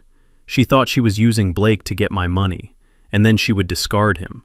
She thought she was the predator. But looking at those photos, she realized the truth. Blake wasn't playing her game. He was playing his own. He wasn't going to stay with her after he got the money. He wasn't going to help her run the company. He was going to take his cut and run. He was going to go back to Ohio, back to this soft woman and this little boy. He was going to use my money to build a life with his real family, while leaving Jasmine holding the bag for the fraud, the poisoning, and the elder abuse. She realized she wasn't a partner. She was a mark. She looked at the dates on the photos. The timestamp was from last week, 2 days before he arrived at our house for the wedding prep. He was there, she whispered. He told me he was in New York meeting investors. He was in Ohio, with her. I took a spoonful of cold oatmeal. It tasted like victory. He looks happy, I said. Happier than he looks here. He smiles real big in that picture. Shut up, Dad, Jasmine snapped. But there was no heat in it. She was broken. She dropped the photos onto the counter. She stared at the image of the little boy. The boy who looked exactly like Blake. The boy who was the rightful heir to the fortune Blake was trying to steal. She looked up at me. For a second, the mask slipped completely. I saw the daughter I used to know, the one who got her heart broken by her high school prom date. I saw the pain. I saw the humiliation. She realized that the man she was sleeping with, the man she was conspiring with, didn't love her. He didn't even like her. He was using her just like she was using me. But then the wall came back up. The hurt turned into something else. It turned into a cold, hard rage. She picked up the photos and shoved them back into the envelope. She shoved the envelope into her purse. She didn't cry. Jasmine Robinson doesn't cry. She smoothed her suit jacket. She checked her reflection in the microwave door. "Eat your oatmeal, Dad," she said. Her voice was flat, dead. "The notary is coming. We have business to do." She turned and walked out of the kitchen. She didn't go toward Blake's room. She went toward her office. I watched her go. I felt a pang of sadness. I had raised a monster who could look at proof of betrayal and not scream, but instead calculate her next move. But I also knew I had won. Jasmine wouldn't tell Blake she knew. That wasn't her style. She would wait. She would let him sign the papers. She would let him think he won, and then she would destroy him. But she didn't know that I was going to destroy them all first. I pushed the bowl of oatmeal away. Sylvia suspected Blake. Jasmine knew Blake was a fraud. And Blake was terrified of the loan sharks. The triangle was shattered. They were 3 scorpions in a bottle, and I was about to shake it. I stood up and poured the rest of the oatmeal down the sink. I washed my face. I looked in the mirror. "Showtime, Cliff," I whispered. I walked back to my room to get dressed for the signing. I chose my best suit, the navy blue one with the pinstripes. It was a power suit, a suit for a man who is in charge. They would think I was dressing up for my own funeral.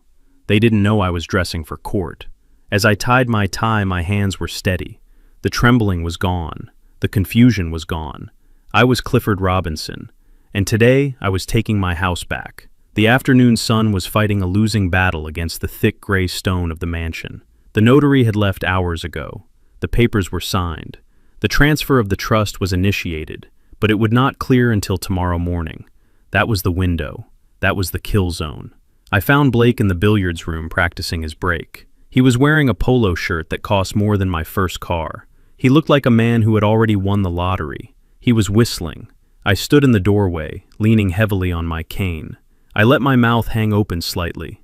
I let my hand tremble against the doorframe. "Blake," I rasped. My voice sounded like dry leaves scraping together. He looked up, annoyance flashing across his face. He didn't hide it anymore. Why should he? I was just a signature to him now. "What do you want, Clifford? I am busy." "I need help," I whined. "The wine.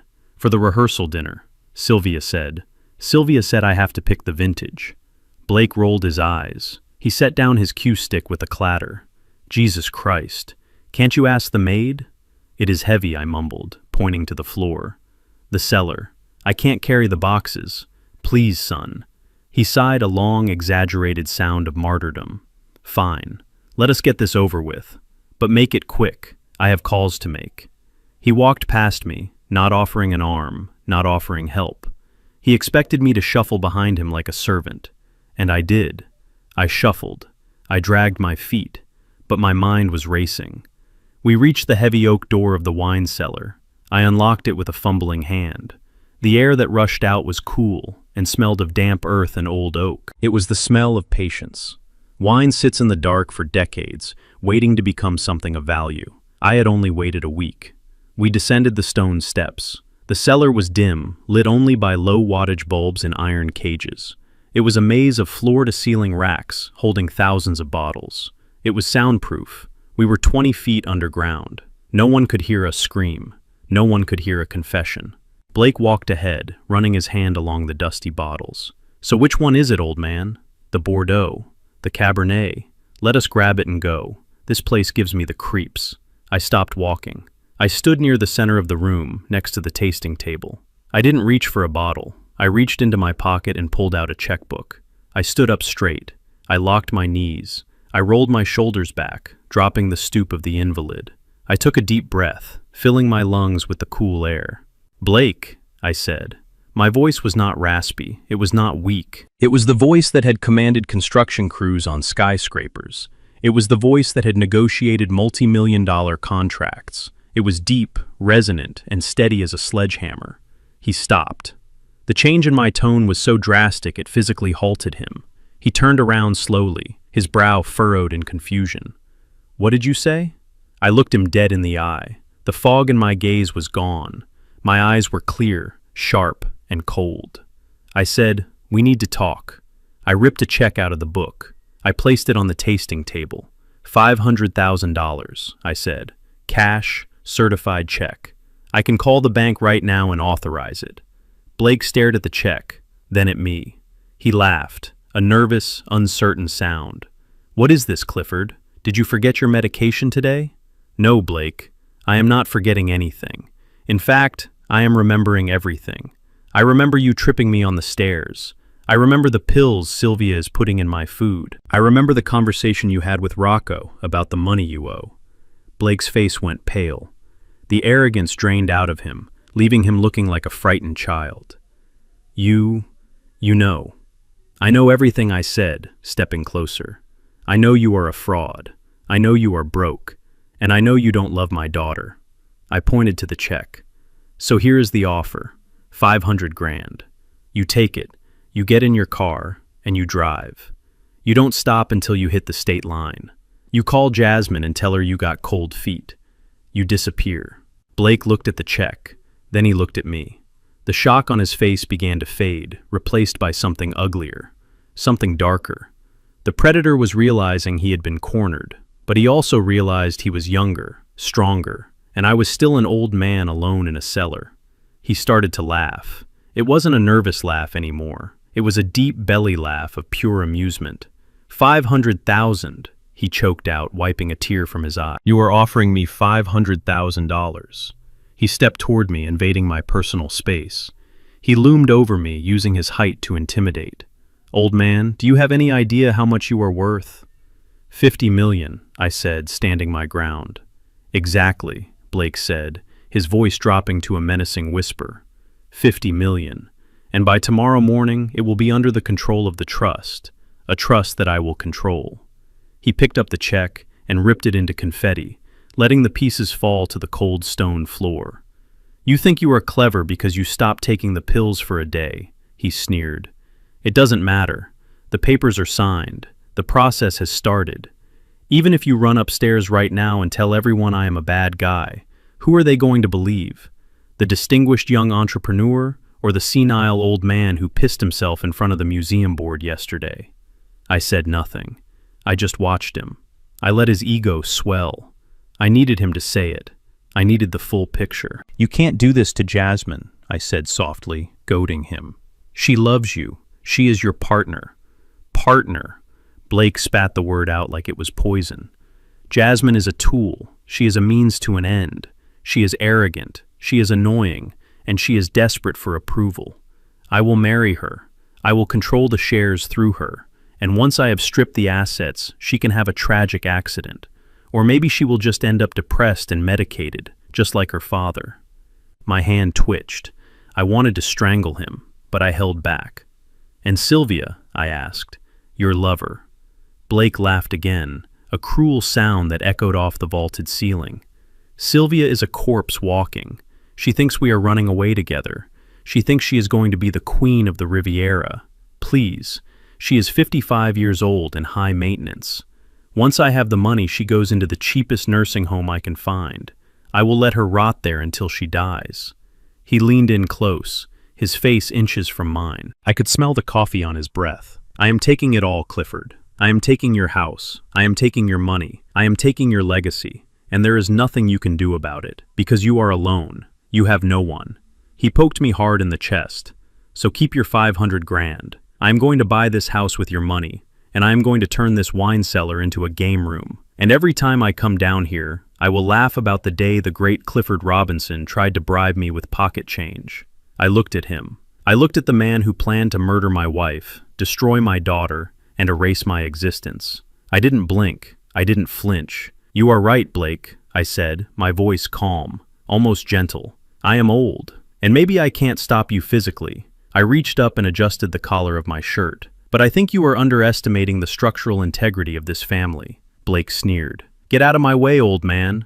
I have a wedding to prepare for." He shoved past me, his shoulders slamming into mine, hard enough to make me stumble. He walked to the stairs, taking them two at a time, his energy high, his confidence soaring.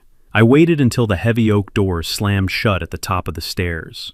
I stood alone in the silence of the cellar. I reached up to my chest. My fingers found the second button on my shirt. It was slightly larger than the others, a matte black finish.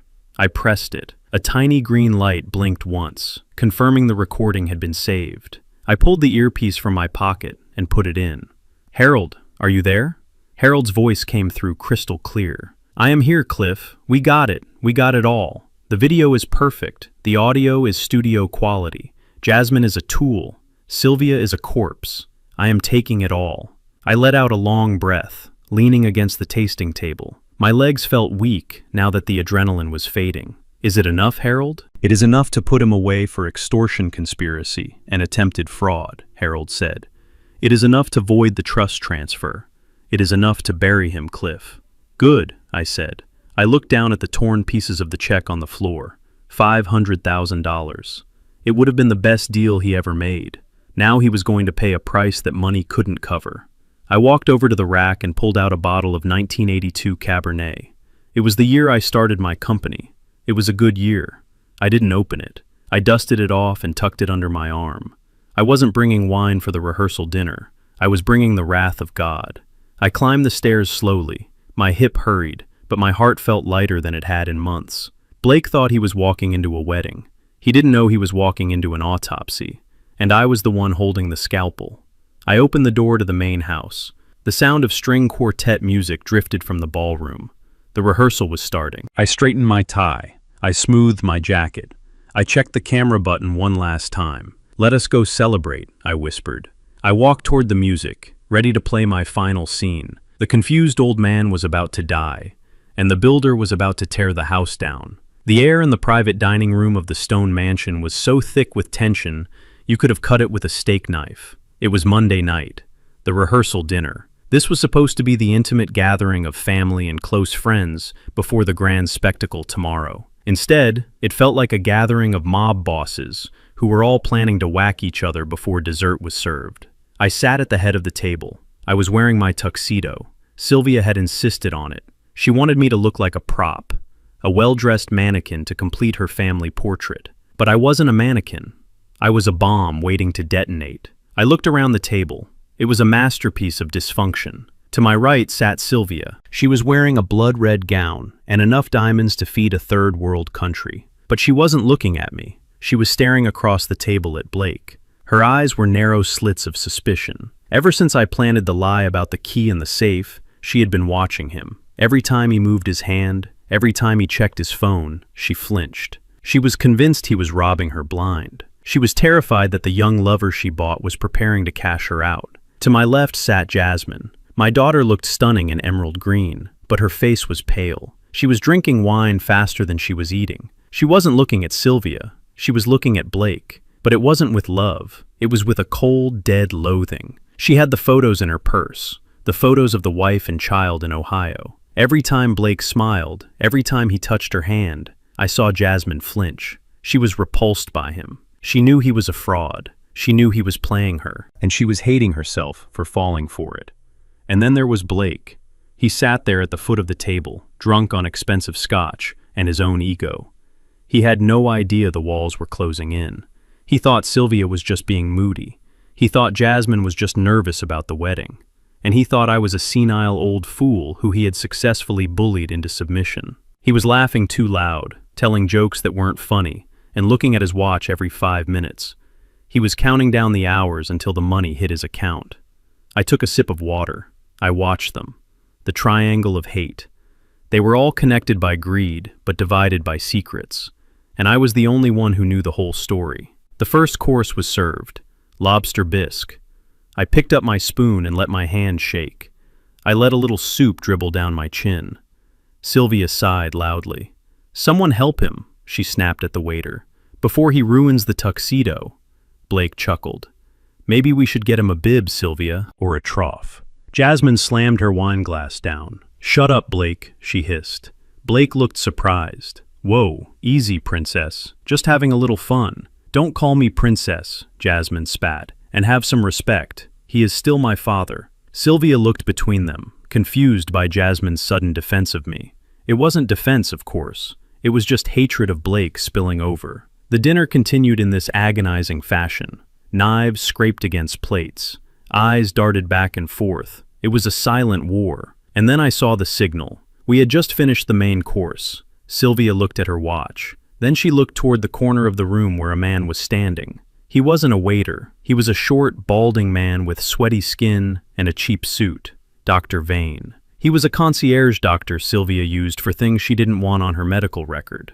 Prescriptions for painkillers, diet pills. And apparently, tonight, he was here for me. Sylvia nodded at him, a tiny, almost imperceptible movement of her head. Dr. Vane stepped forward. He reached into his medical bag, which was sitting on a side chair. I watched him. My vision was sharp. My mind was clear. I saw the glint of silver, a syringe. He didn't fill it there. It was already filled, a clear liquid. My heart hammered against my ribs. This was it. They weren't going to wait for tomorrow. They weren't going to risk me making a scene at the wedding. They were going to sedate me tonight. Sylvia turned to me. Her voice became sickly sweet. "Clifford, darling, you look exhausted. Your face is so pale." "I am fine," I mumbled, clutching my napkin. "No, you are not," she said, placing a hand on my arm. Her grip was like iron. "Dr. Vane is here. He thinks you should have a little vitamin shot, something to help you sleep. We want you rested for tomorrow, right?" Blake looked over. "Yeah, Clifford, take the shot. Go to bed. We have real business to discuss." Dr. Vane walked up behind my chair. I could smell the rubbing alcohol. "Just a little pinch, Mr. Robinson," he said softly. "It will help you relax." I looked at the needle in his hand. It wasn't a vitamin shot. That much liquid would knock out a horse. If they injected me with that, I would wake up in a facility 3 days from now, drooling and incompetent. Or I wouldn't wake up at all. I looked at Jasmine. She saw the needle. She saw the fear in my eyes. "Dad," she whispered. But she didn't stop them. She looked away. She took another drink of wine.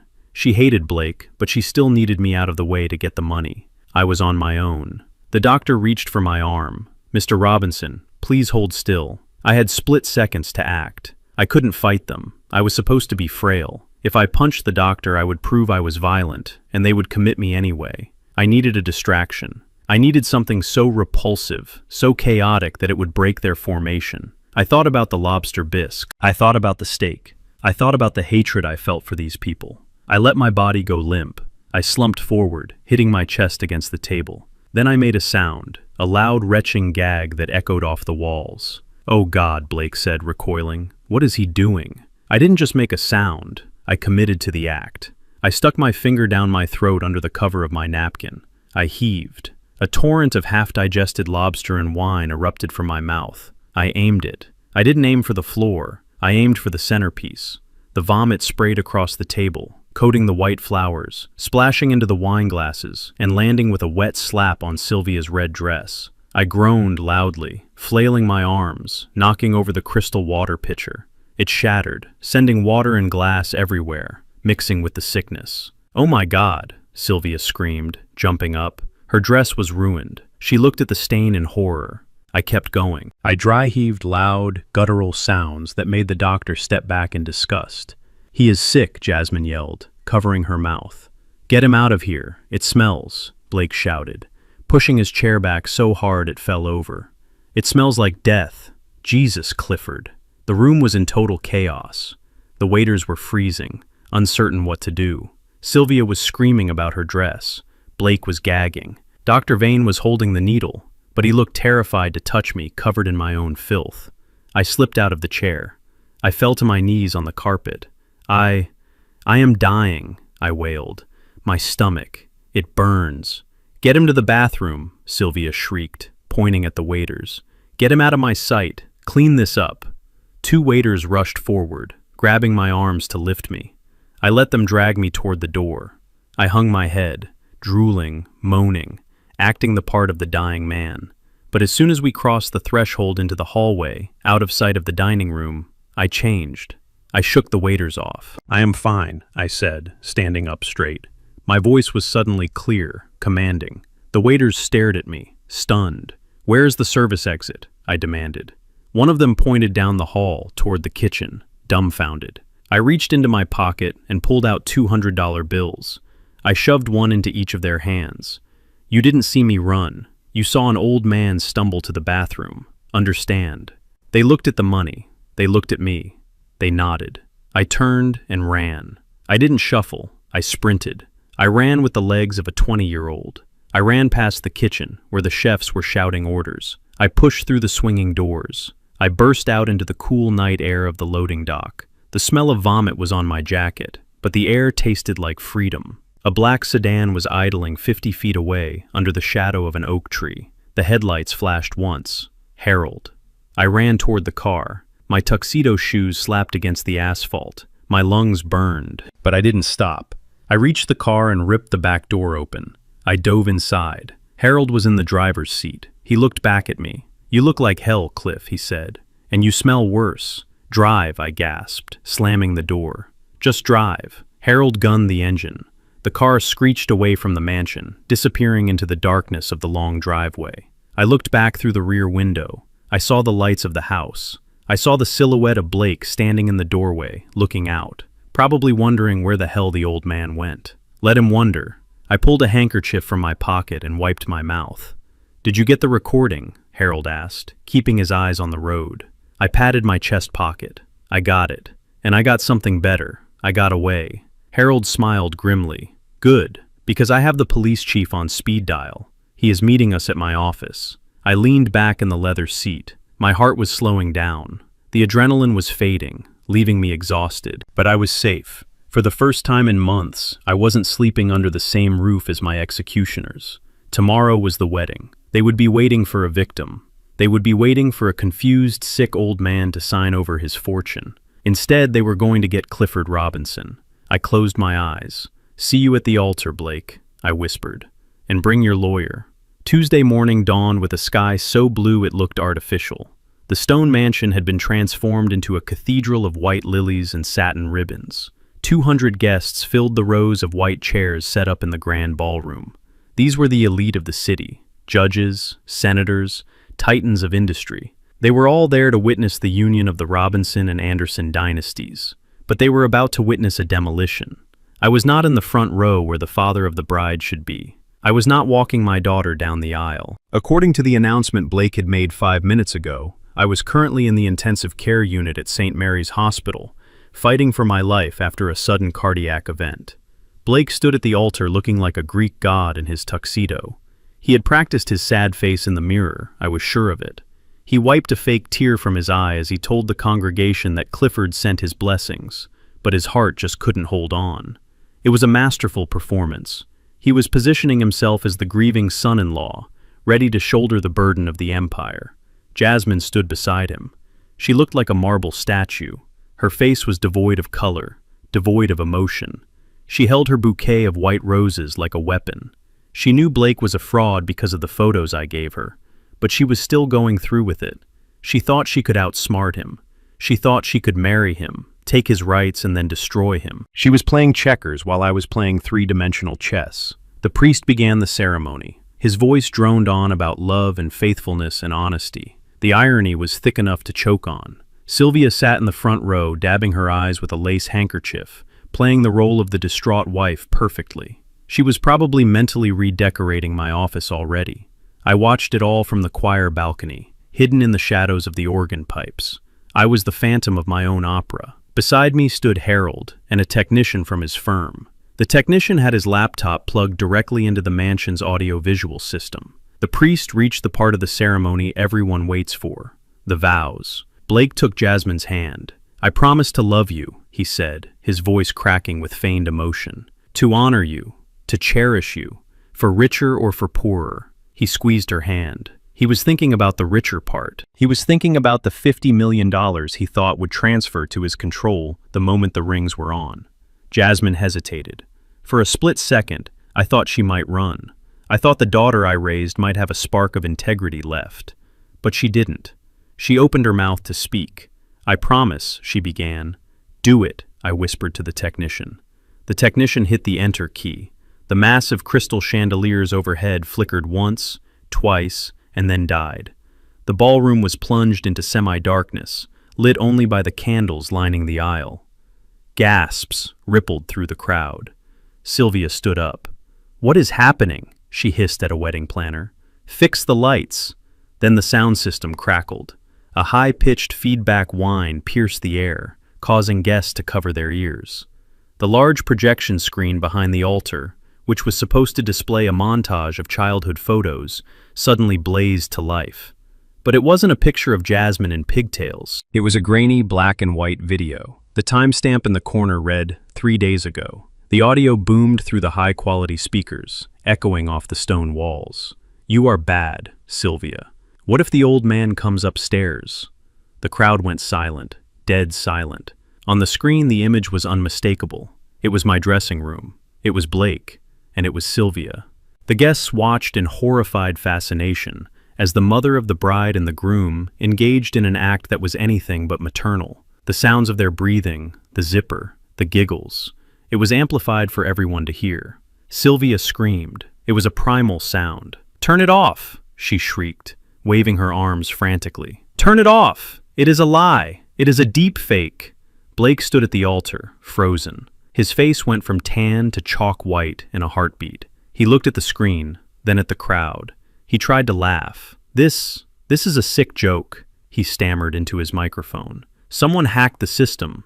But the video changed. It cut to the wine cellar. The lighting was dim, but the faces were clear. It was me and Blake. "Jasmine is a tool." Blake's voice boomed out, clear and arrogant. "She is a means to an end. She is arrogant. She is annoying. And she is desperate for approval." I looked down at Jasmine. She dropped her bouquet. The flowers hit the floor with a soft thud. She stared up at the screen, watching the man she was about to marry call her a tool. She watched him strip her of her dignity in front of 200 people. "Once I have stripped the assets, she can have a tragic accident," the video, Blake continued. "Or maybe she will just end up depressed and medicated just like her father." The crowd gasped. A collective intake of breath that sucked the oxygen out of the room. This wasn't just an affair anymore. This was a threat. But I wasn't done. The final nail in the coffin was next. The video cut again. This time it was the garage view. Sylvia and Blake standing between the cars. "The chemist said if he takes 2 of these a day, mixed with his heart medication, it creates a chemical reaction," Sylvia's voice said. "His brain will turn to mush. We won't have to kill him, Blake. He will simply lose his mind." Pandemonium broke out. Chairs were knocked over. People were standing up, shouting, pointing. Mrs. Vanderhoven fainted in the second row. Sylvia collapsed into her chair, hiding her face in her hands.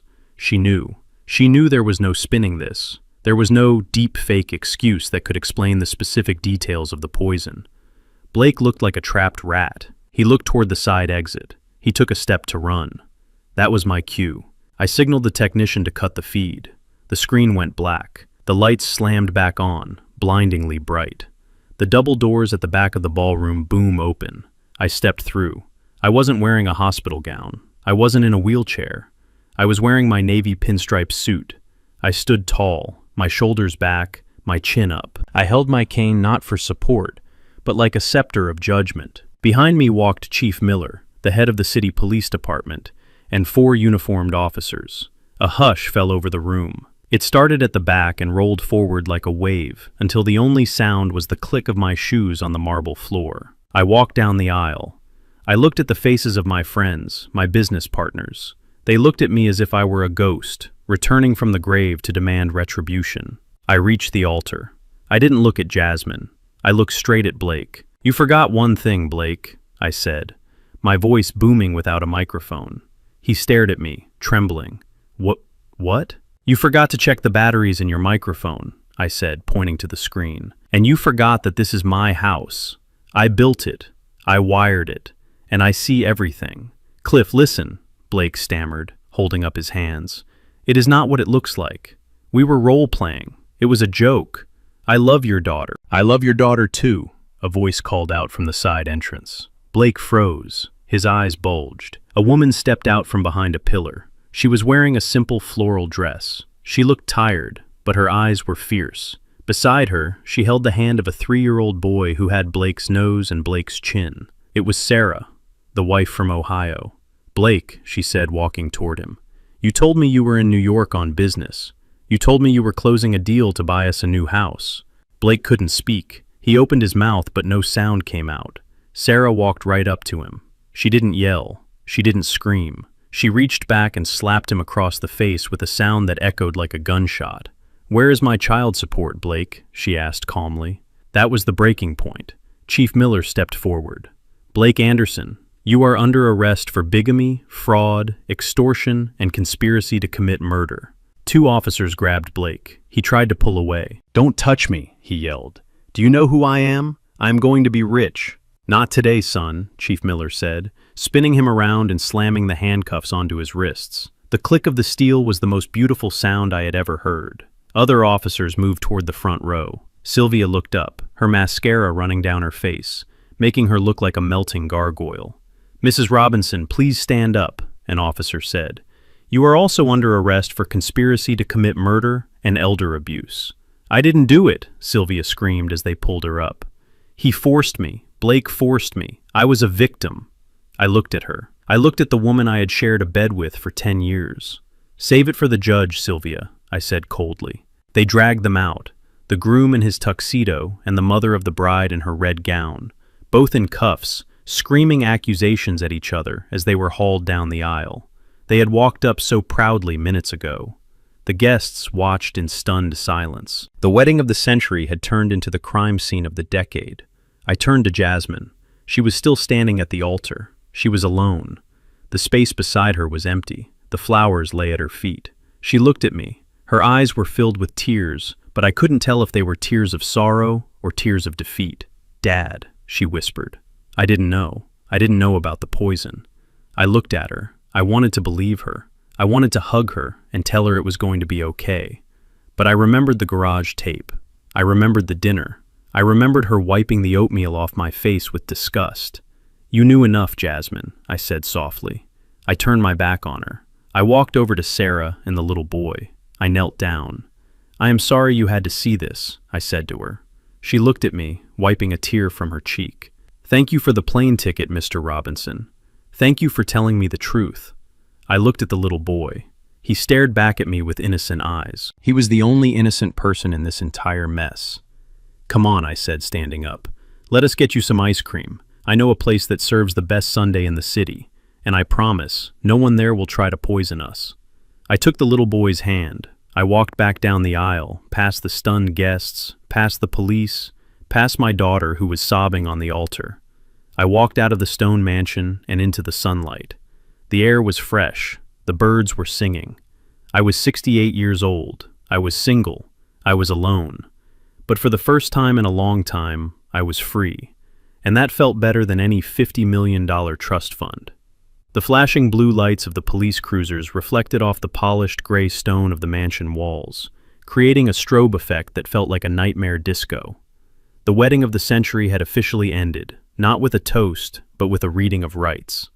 I stood on the front steps, watching the officers shove Blake into the back of a squad car. He was still wearing his tuxedo, but the bow tie hung loose around his neck like a noose.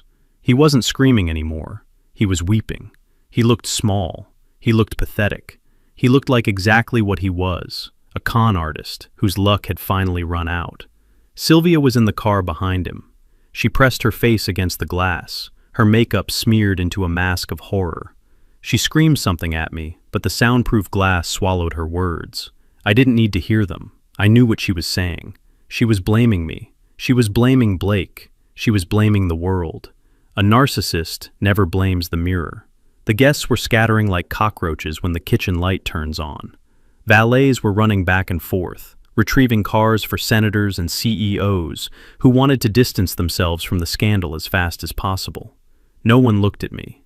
No one shook my hand. I was the man who had just blown up his own life, and the fallout was radioactive. I turned away from the driveway and walked back into the ballroom. It was eerily quiet. The musicians had fled. The waiters were stripping the tablecloths, trying to salvage the expensive linens. In the center of the room, the 5-tier wedding cake stood untouched. It was a monument to a lie. Jasmine was sitting on the edge of the altar. She had kicked off her heels. Her expensive emerald dress was wrinkled. She held her head in her hands. She looked like a child who had been left behind at a carnival. I walked down the aisle toward her. My footsteps echoed in the empty, cavernous room. She looked up when she heard me. Her eyes were red and swollen. Her mascara had run down her cheeks in dark, jagged lines. "Dad," she whispered. Her voice was cracked and broken. I stopped 10 feet away from her. I didn't bridge the gap. That gap was a canyon now. "I didn't know about the poison," she said again, desperate to make me believe her. "I swear to you, I wanted the money, yes. I wanted to secure the company. But I never wanted you dead. You have to believe me." I looked at her. I looked for the little girl I used to carry on my shoulders. I looked for the young woman I had taught to drive. But all I saw was the woman who had wiped oatmeal off my face with disgust earlier that morning. All I saw was the woman who had sat at the dinner table and watched them humiliate me and did nothing because she was calculating her share of the inheritance.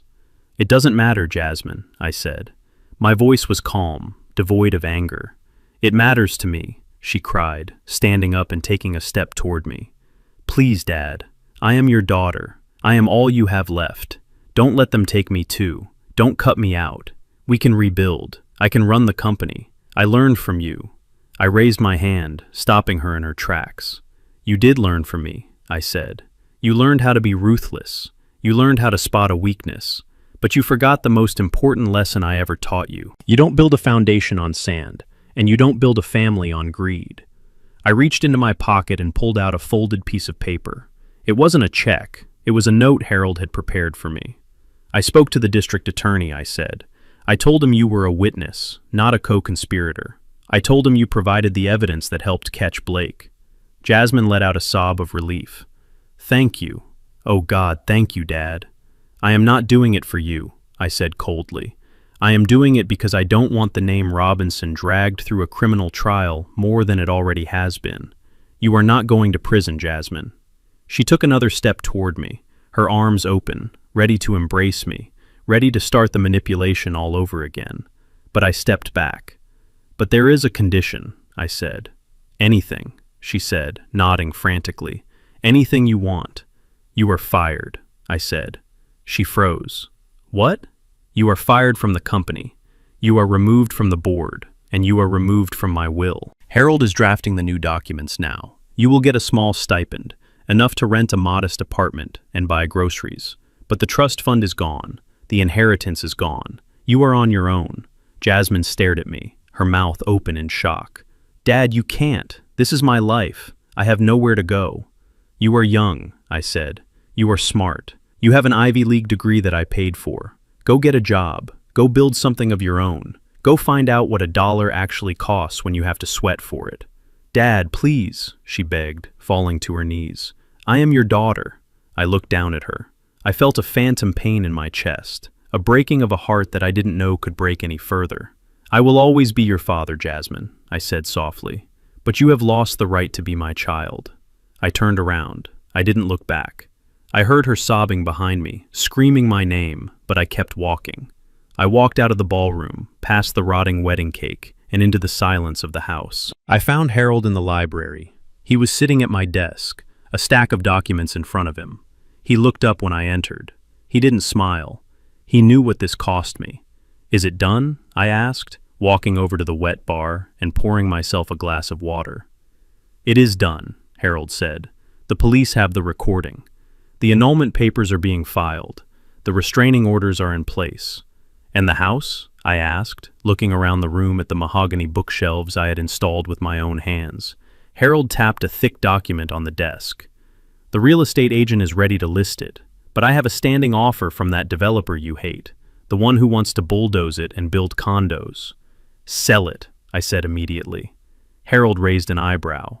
"Cliff, this is your masterpiece. You built this place stone by stone. You want him to tear it down." I looked at the walls. I saw the ghosts of the last 10 years. I saw Sylvia posing for magazines in the foyer. I saw Blake measuring the drapes. I saw Jasmine plotting in the corner. "It is not a masterpiece, Harold," I said, taking a sip of water. "It is a tomb. I built a beautiful cage for people who hated me. I don't want to see it standing.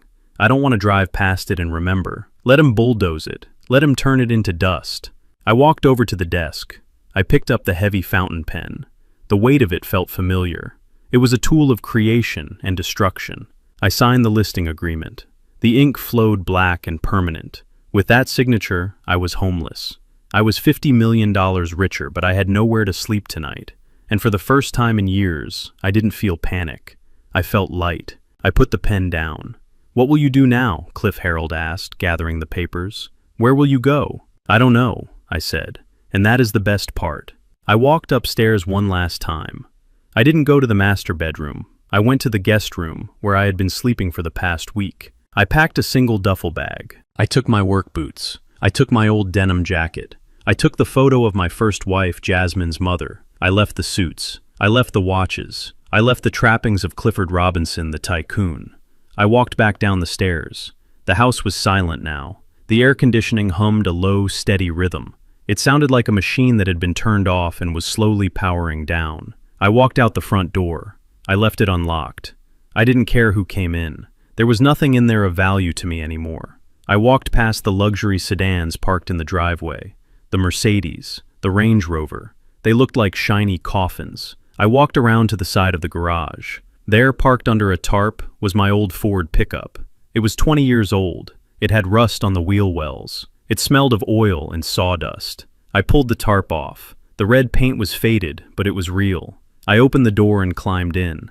The seat was cracked vinyl, but it molded to my back perfectly. I put the key in the ignition. It turned over with a roar, a loud, unrefined mechanical roar. The engine shook the frame. It was the heartbeat of a survivor. I shifted into gear and rolled down the driveway. I passed the gate where the police cars had been. I passed the manicured lawns I had paid a fortune to maintain. I looked in the rearview mirror. The stone mansion stood looming against the darkening sky. It looked cold, imposing, empty. I turned onto the main road and didn't look back. I drove toward the highway. The sun was setting, painting the sky in shades of purple and orange. I rolled down the window and let the wind hit my face. It blew away the smell of lilies and lies. I thought about Sarah and the little boy. I had set up a trust for the kid, anonymous. He wouldn't know it came from the man his father tried to kill. He would just know he had a chance. That was enough. I thought about Jasmine. Maybe one day she would understand. Maybe when she earned her first paycheck, she would call me. Or maybe she wouldn't. That was her story to write now. I turned on the radio. An old blues song filled the cab. People tell you that family is everything. They tell you that blood is thicker than water. They tell you that you have to forgive because you share a last name. They are lying. Blood is just biology. It is an accident of birth. Family is not about who you are related to. It is about who sits by your hospital bed when the money is gone. It is about who tells you the truth when you want to hear a lie. It is about loyalty. I had spent a lifetime building a fortune to buy a family. I thought I could purchase love with trust funds and mansions. All I bought were parasites. I looked at the road stretching out in front of me. I was 68 years old. My heart was scarred, but it was beating. My hands were empty, but they were free. I am Clifford Robinson. I am a builder. And tomorrow, I am going to start building something new. Not a house, not a company. I am going to build a life. A real one. I pressed the gas pedal. The old truck surged forward, eager for the miles ahead. The sun dipped below the horizon, leaving me in the twilight. But I wasn't afraid of the dark anymore. I had lived in the dark for too long. Now, I was driving toward the dawn. Thank you for listening to my story. If you have ever had to walk away from people you loved to save yourself, let me know in the comments. Tell me where you are listening from. And remember, sometimes the hardest demolition job is your own life, but it is the only way to build something that lasts. Hit like and subscribe for more stories of truth and justice. Until next time, keep your eyes open and your foundation strong. I spent 40 years building skyscrapers, but I realized too late that I had built my own home on quicksand. I thought providing for my family was enough to earn their love, but I only earned their greed. The most important lesson I learned is that you cannot buy loyalty. Real family isn't about DNA, it is about character. Never let anyone make you feel like you are past your prime, or that your value is just a number in a bank account. Sometimes you have to burn the bridge to stop the enemy from following you, and that is okay, because peace is worth more than any inheritance. If you enjoyed this story, please hit the like button and subscribe to the channel for more stories of justice. Tell me in the comments if you would have forgiven Jasmine, or if you would have walked away like I did. I read every comment. Until next time, stay strong.